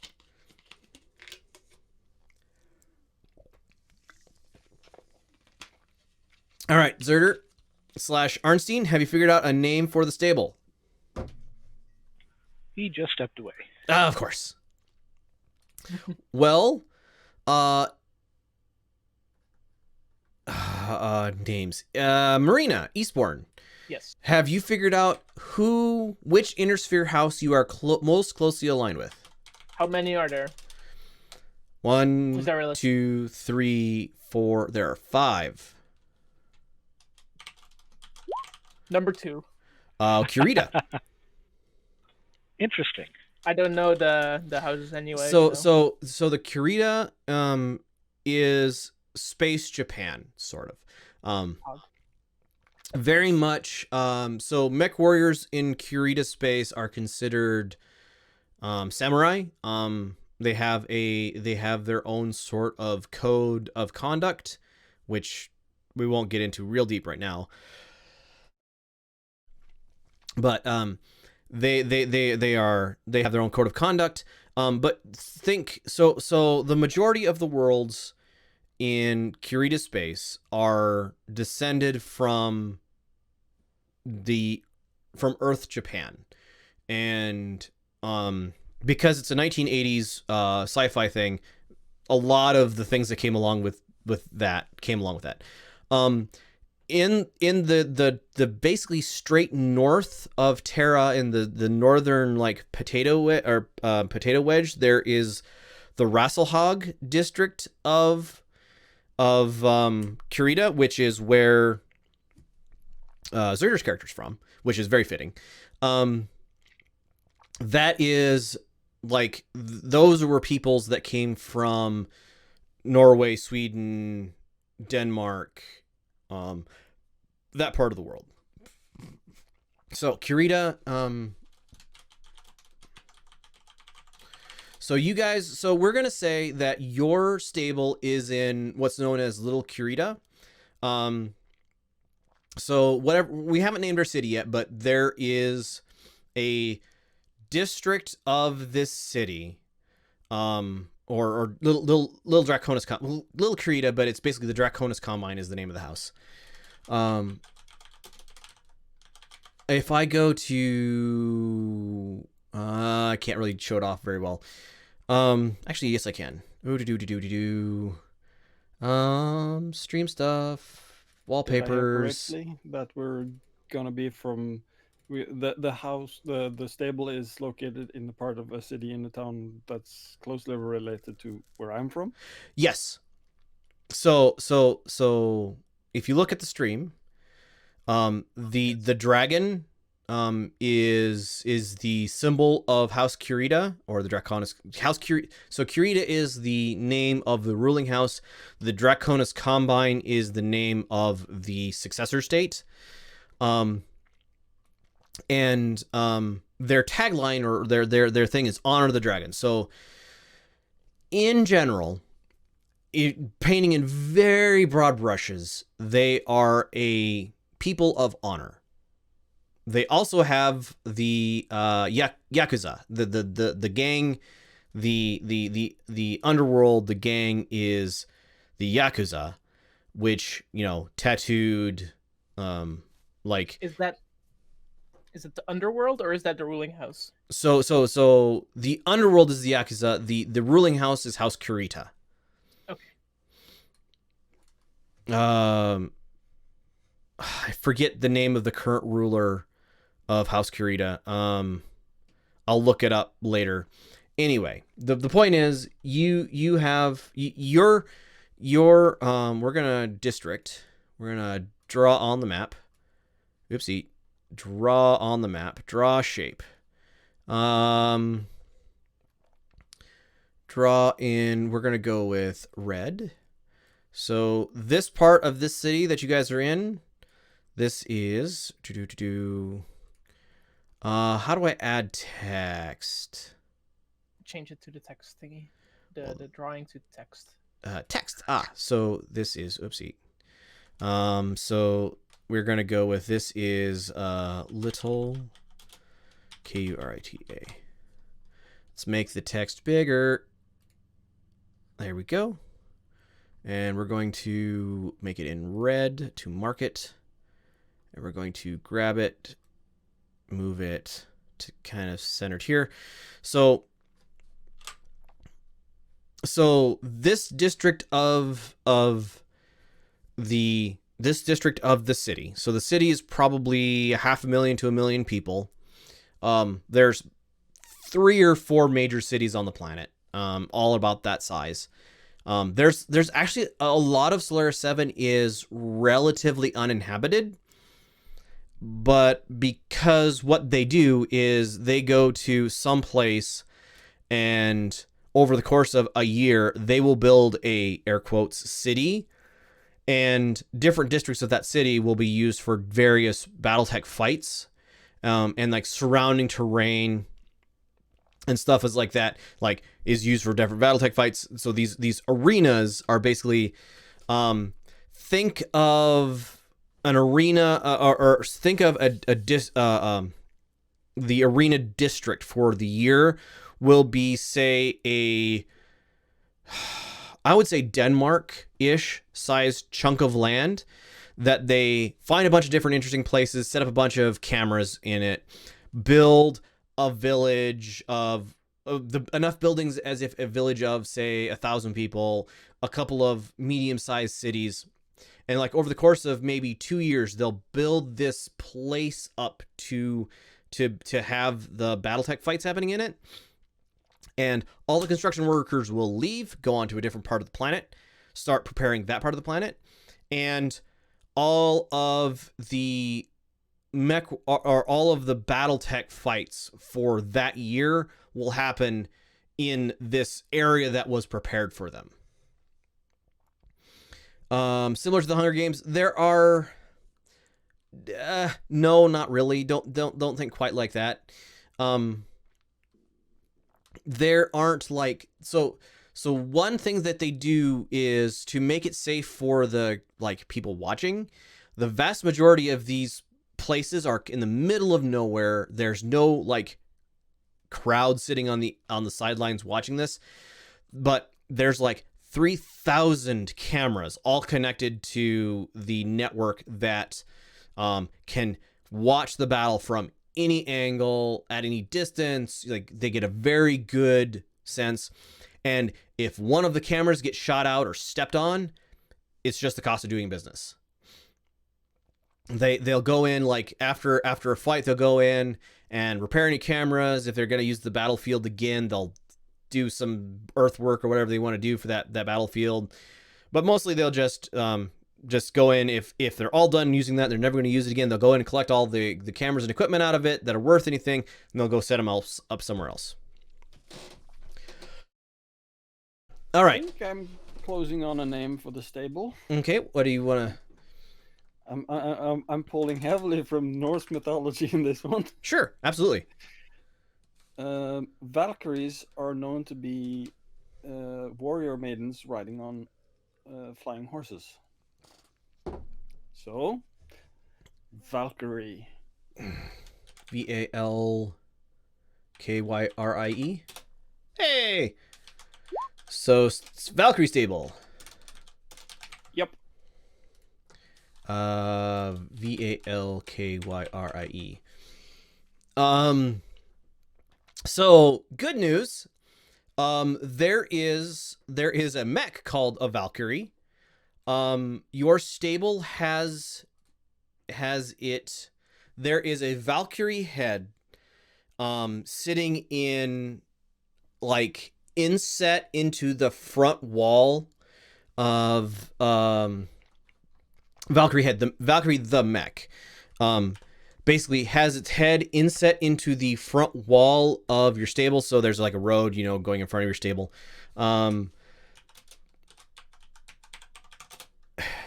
Question? Yes. Could it be Arnstein's goal to get the parts to complete that mech? Absolutely. That absolutely could be Arnstein's goal. A Valkyrie, I believe, is a light. I think, yeah, Luna just put or somebody, Hedge just put a link into it. It's a decent, from what I remember, light mech. 30 tons. 30 tonner. Yep. 1 LRM 10 and 90 1 kilometers an medium hour. Yeah, it's a decent, like, striker type mech. Geister, I have a Solaris VII sourcebook somewhere too, but we're building a lot of this stuff just from scratch. So yeah, please mark that on your sheet. That is your goal, to find the pieces to construct an actual Valkyrie mech. Do you want it as a personal mech? Like, you want to build this as a personal mech off the books of the stable and have it as your mech? Or is this something you're building for the stable, out of curiosity?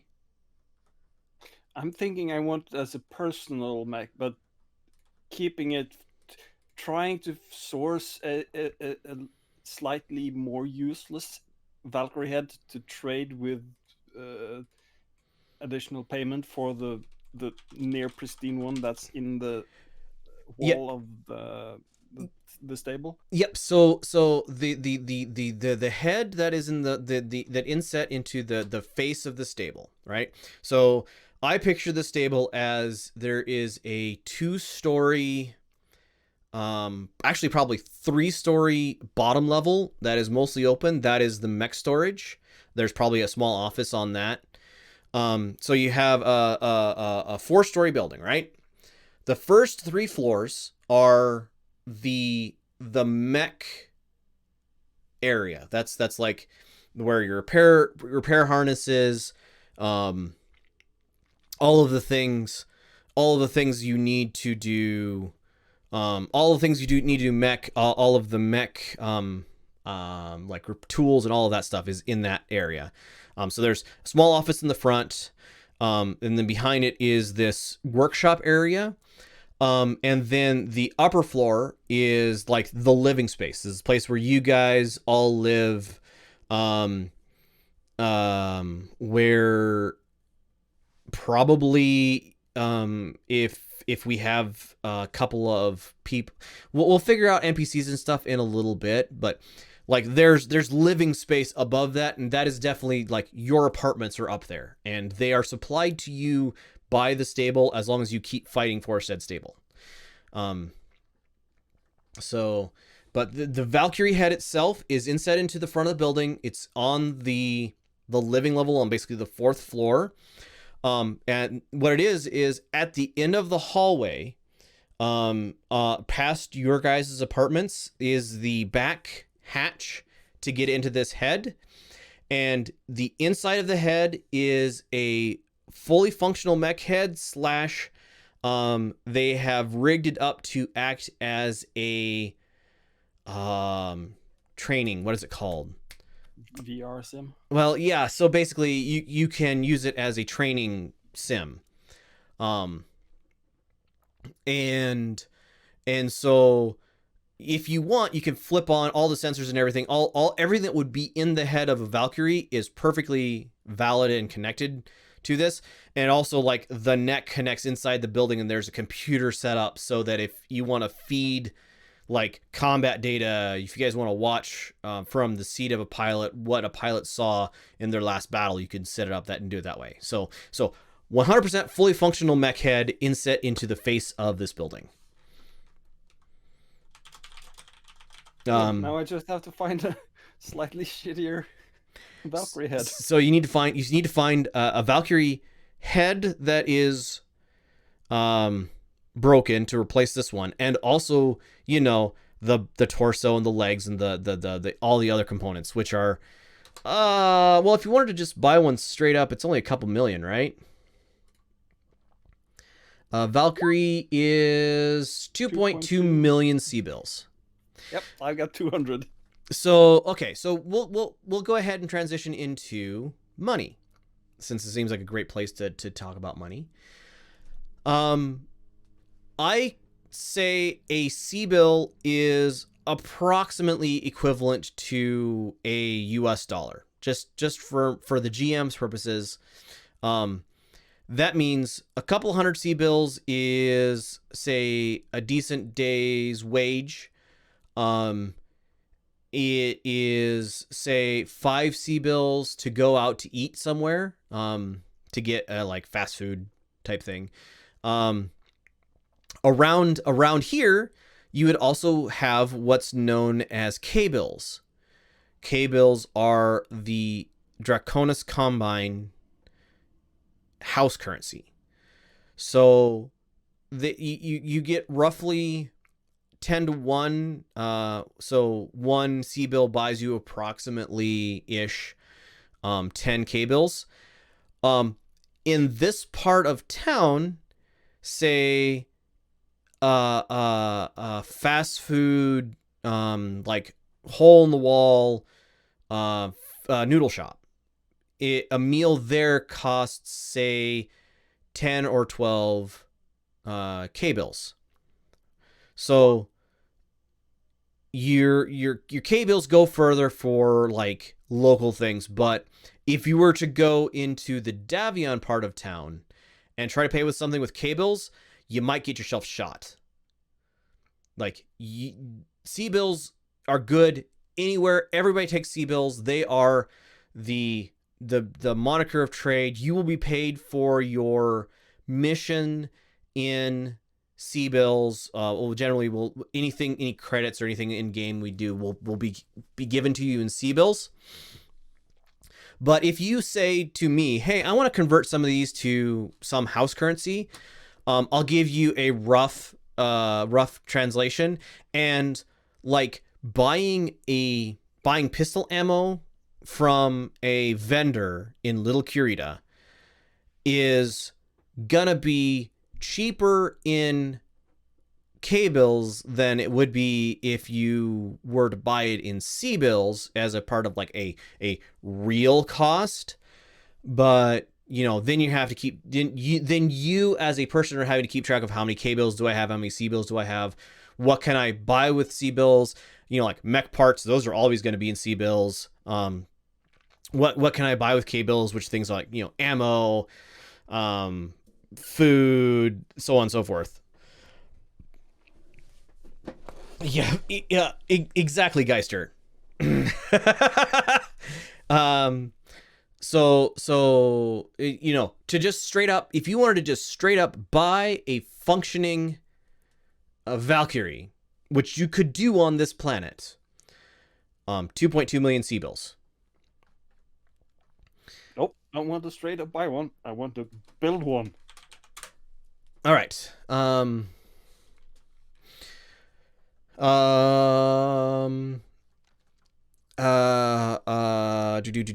And fast food meal in.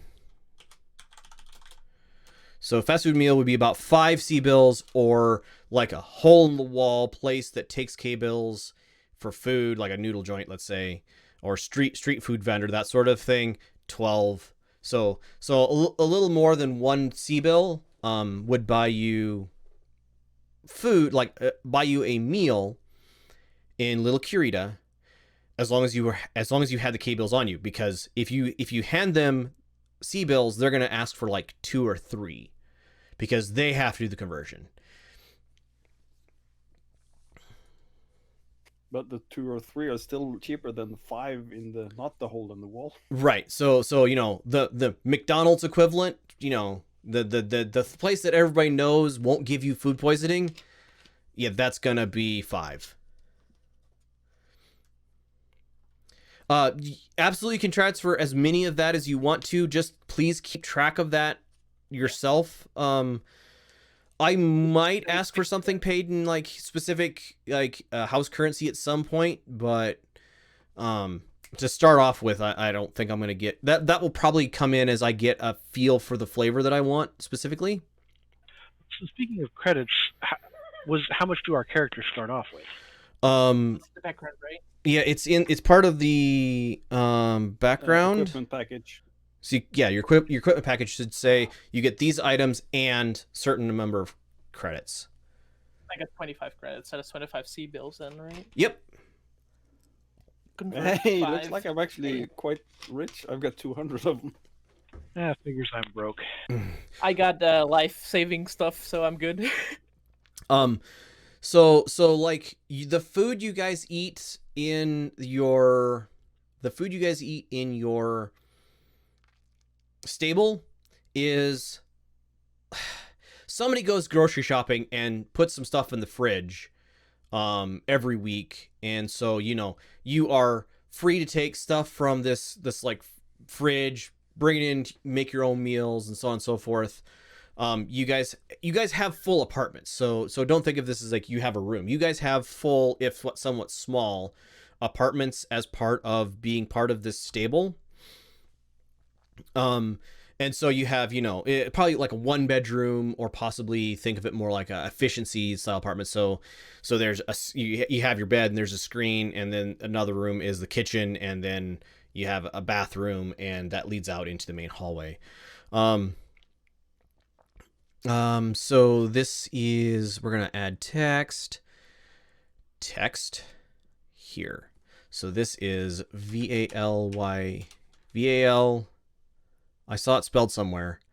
VALKYE. Valkyrie.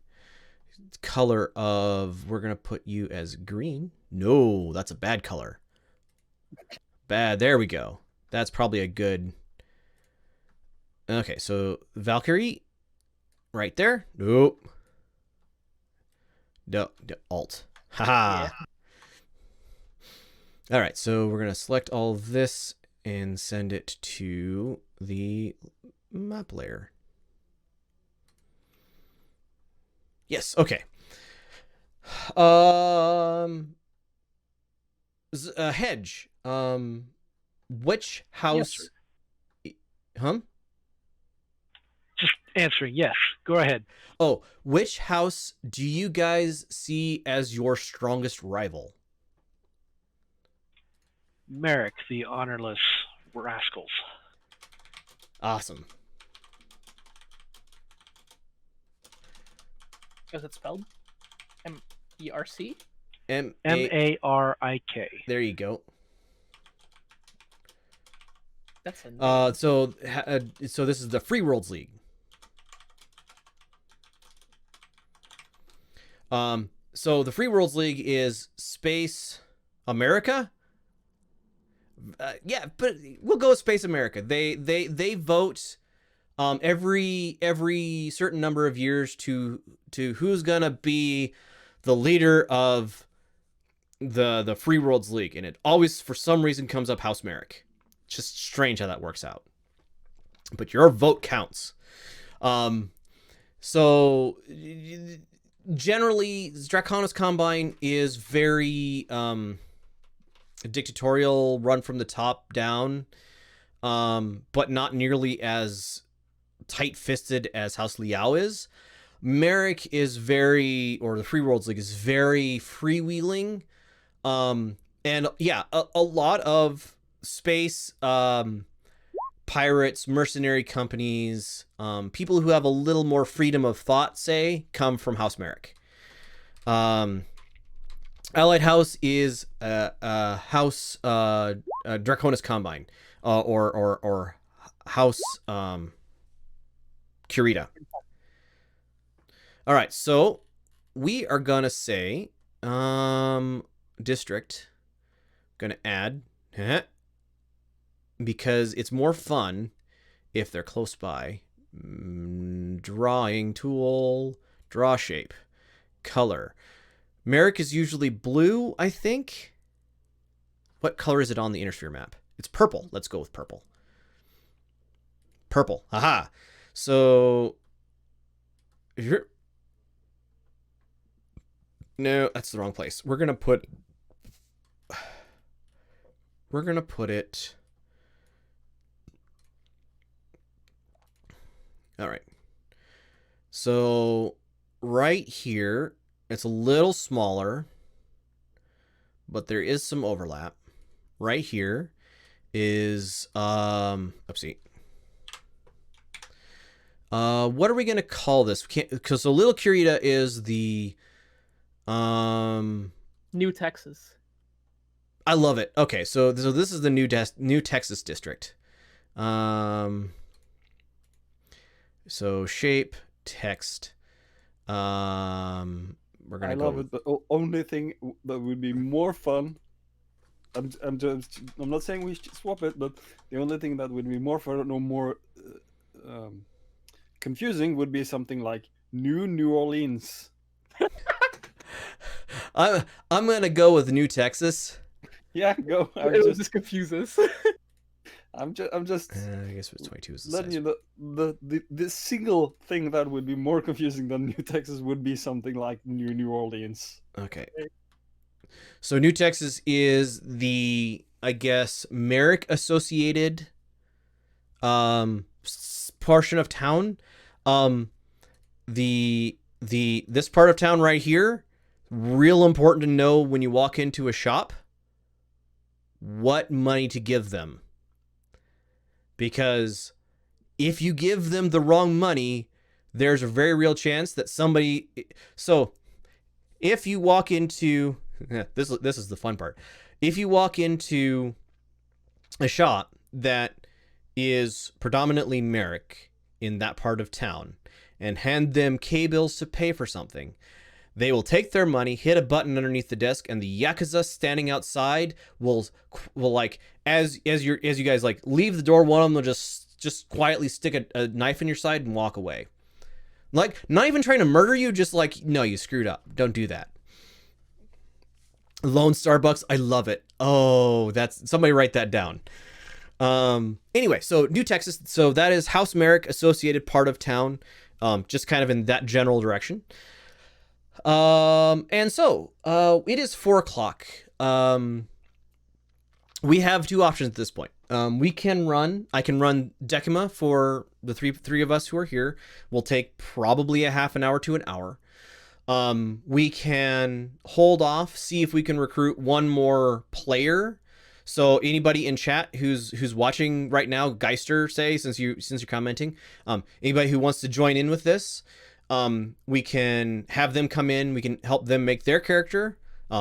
Which, side note, it's absolutely free to get the PDF for the systems we're running. So don't worry about that. But we can see if anybody else wants to join in, since it sounds like Cena may or may not be able to make a character. If she's sleeping, I don't want to Mech game in like 18 years. Hey, you're joining in people who've never played one, Geister. I'm not gonna make you join. Don't take this as I think you should. But we could... Okay, so my brain fart. We can go ahead and go into Decima, and we can work out Decima, and then when we get a fourth player... So one of the cool things about Decima is you can, over the course of the session where you introduce their character, go through their draws, and make the associations and stuff then. So that would work. We would basically have one fewer draw for every player, and we would have then they would have each player would have a draw. Actually, no, I would go with 4 draws for the players. Each player would have a draw in addition to the player who joins in having a draw. Or we can say, call it a end of session 0 here, because again, it's been 2 hours and my voice is getting a little rough. So we can pick up Decima as a session 0.5 in 2 weeks. What do you guys is this the old school Solaris VII. This is 3025 era. We are playing in 3025 era inner sphere.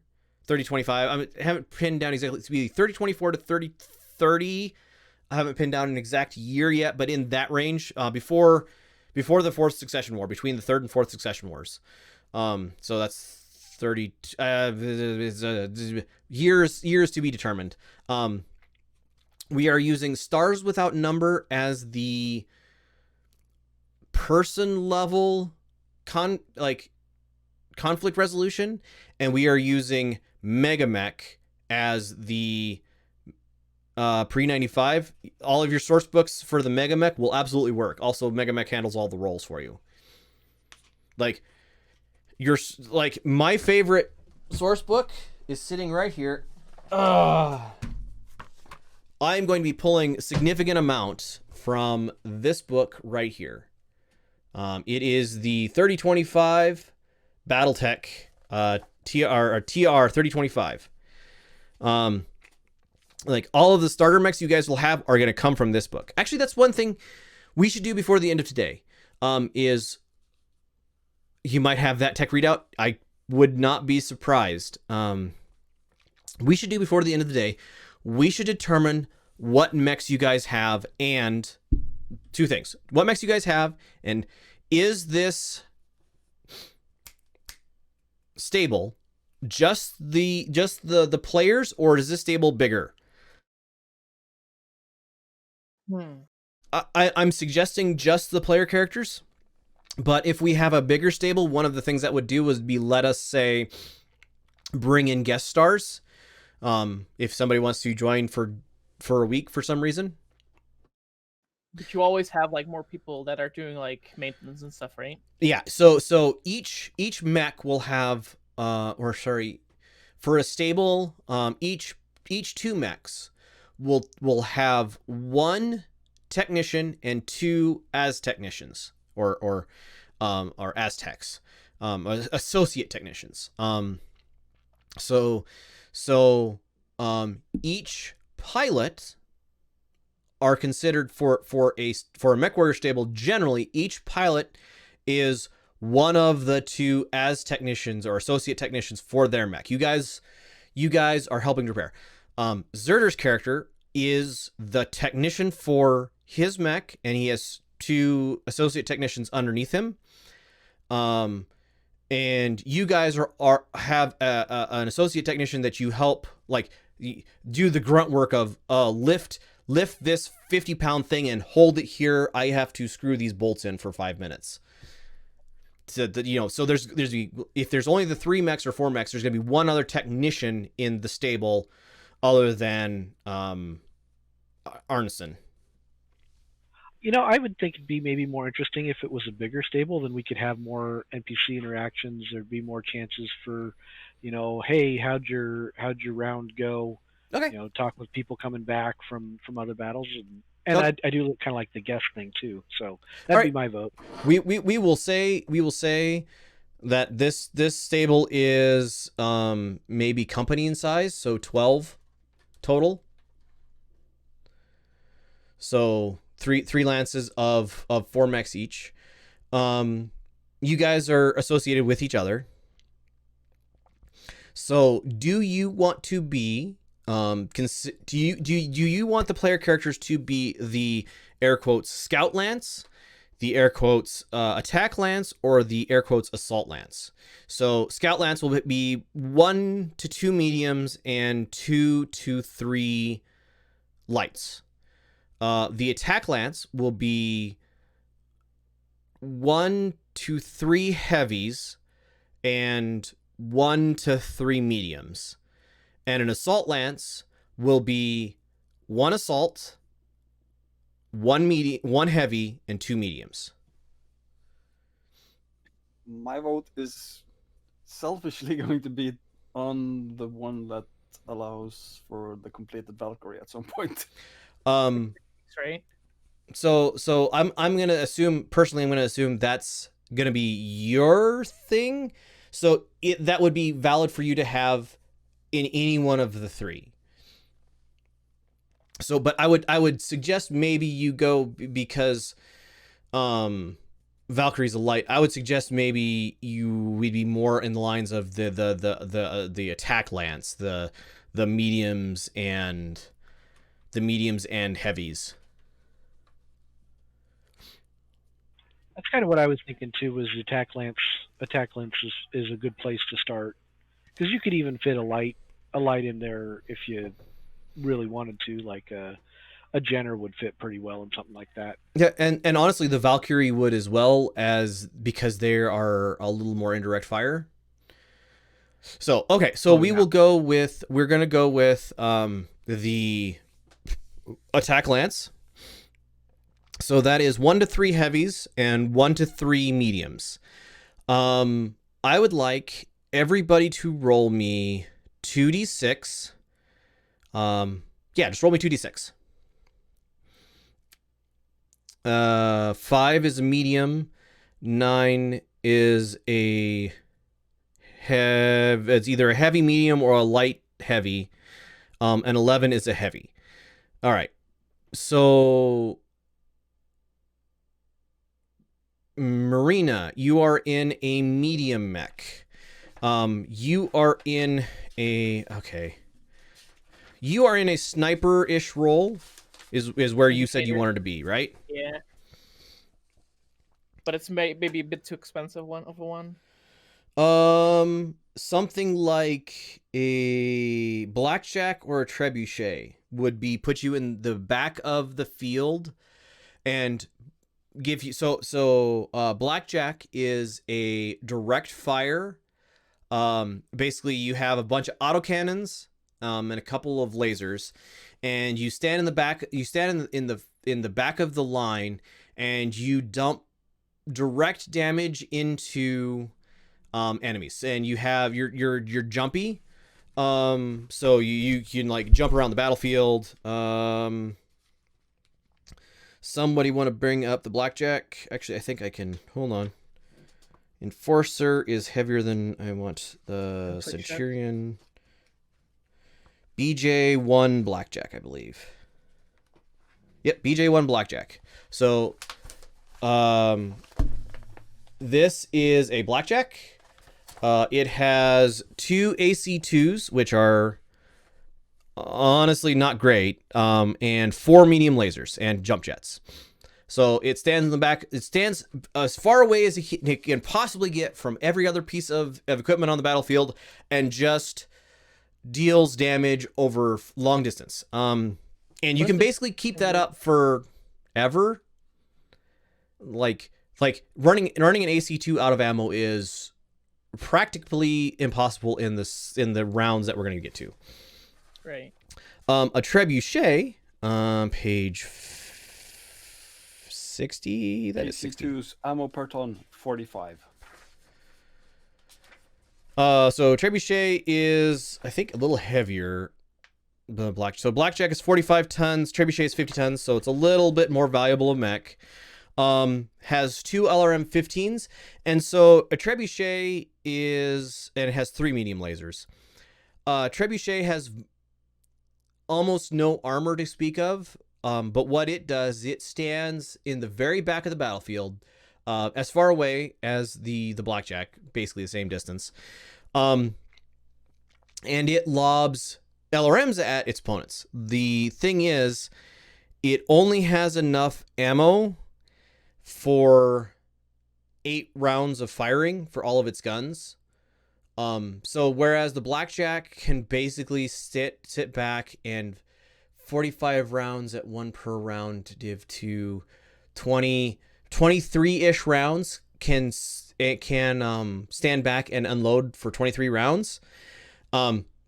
Most mech combats, like, you're firing for 12-ish rounds. Think about 12. It would be enough ammo to last you an entire combat. So blackjack has 23.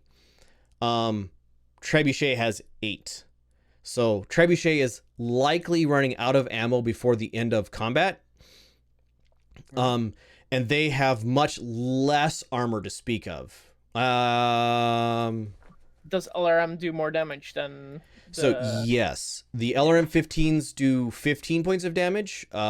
There's some rolling involved between 4 and 15 points of damage, averaging about 8 per round per. So about an LRM 15, two LRM 15s will do an average of 16 points of damage per combat round.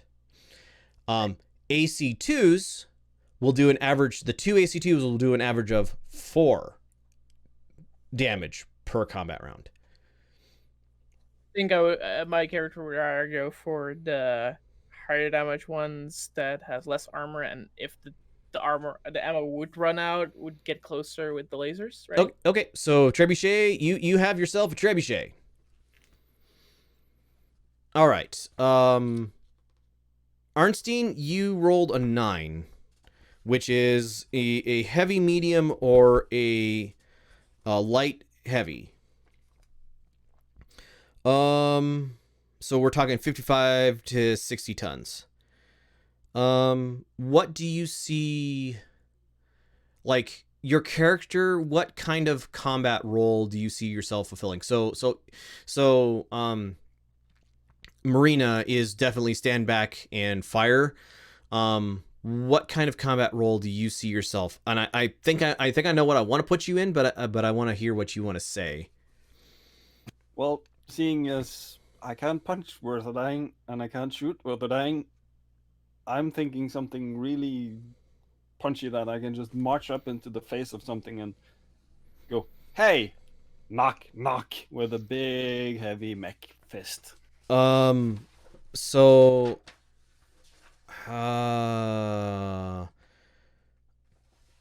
70, 74. I'm thinking, let's see, I gotta remember what a nope. Went too far.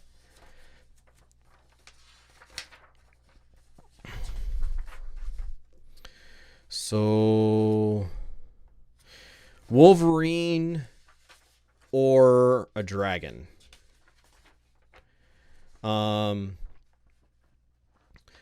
Wolverine is got AC5 and SRM6 and medium laser. They are basically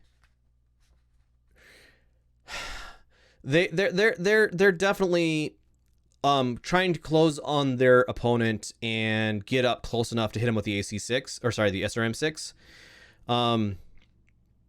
But basically they're firing the AC5 the entire time they're walking up, but they're really just trying to get close enough to hit him with the SRM6. They're fairly mobile. They have 3 jump jets, 5 running speed. So they're the same speed as the dragon. The dragon has an LRM 5 and AC5, or sorry, LRM 10 AC5 and 2 medium lasers. So the dragon is fast for a. It has more armor. It is fast for a heavy, but it's really running around in the background, like in the middle distance. It's moving to find good firing positions, and then hitting with its LRM 10 and its AC5. The Wolverine is trying to get into a close, good position and shoot it with its SRM6. So I'm thinking Wolverine. All right. So WVR6, Wolverine. All right, and Caleb picked up an 11, which is a pretty much any sort of heavy. We have I've been looking a little bit. Sure. I'm thinking I've got it narrowed down to 3, I think. Black Knight, Cataphract, or Orion. I'm just trying to puzzle out which one would be best. Cataphract. So the Cataphract, okay, I don't have those in my 3025 manual, but they're perfectly valid for the time. Cataphract is got an AC5, a PPC, a lot of direct fire stuff, right? Yeah, Typically it's got one big autocannon and some medium lasers and maybe a couple big autocannons on it. Right. Orion's AC-10, LRM-15s, medium lasers, SRM-4.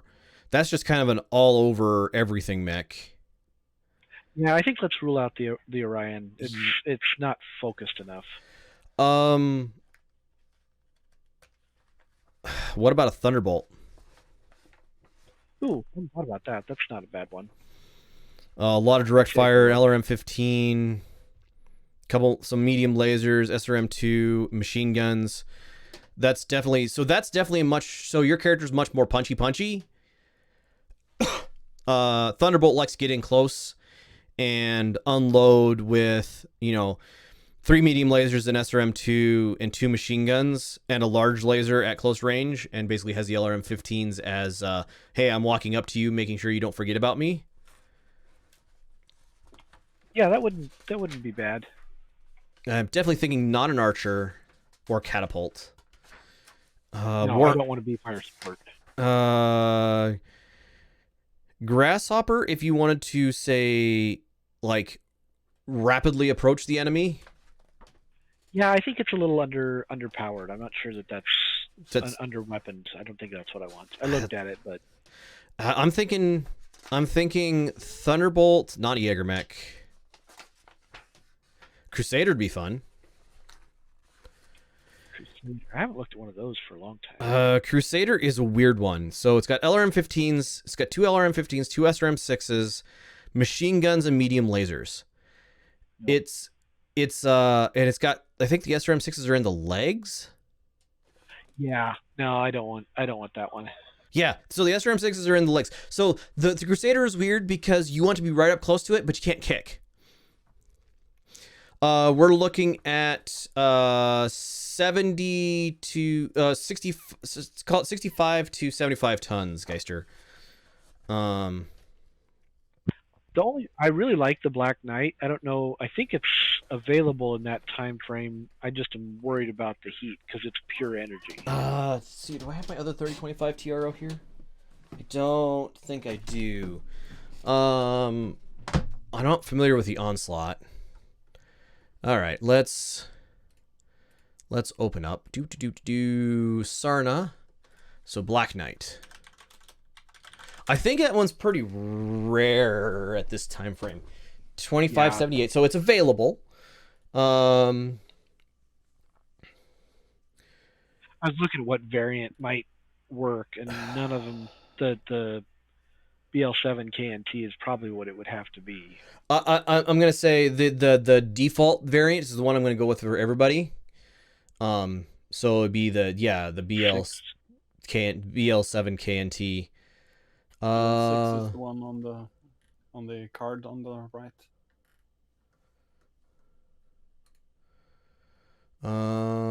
Is that 6B? No, that's the Royal. Yeah, the BL7 KNT is the downgraded version of the mech produced during the Succession Wars following destruction of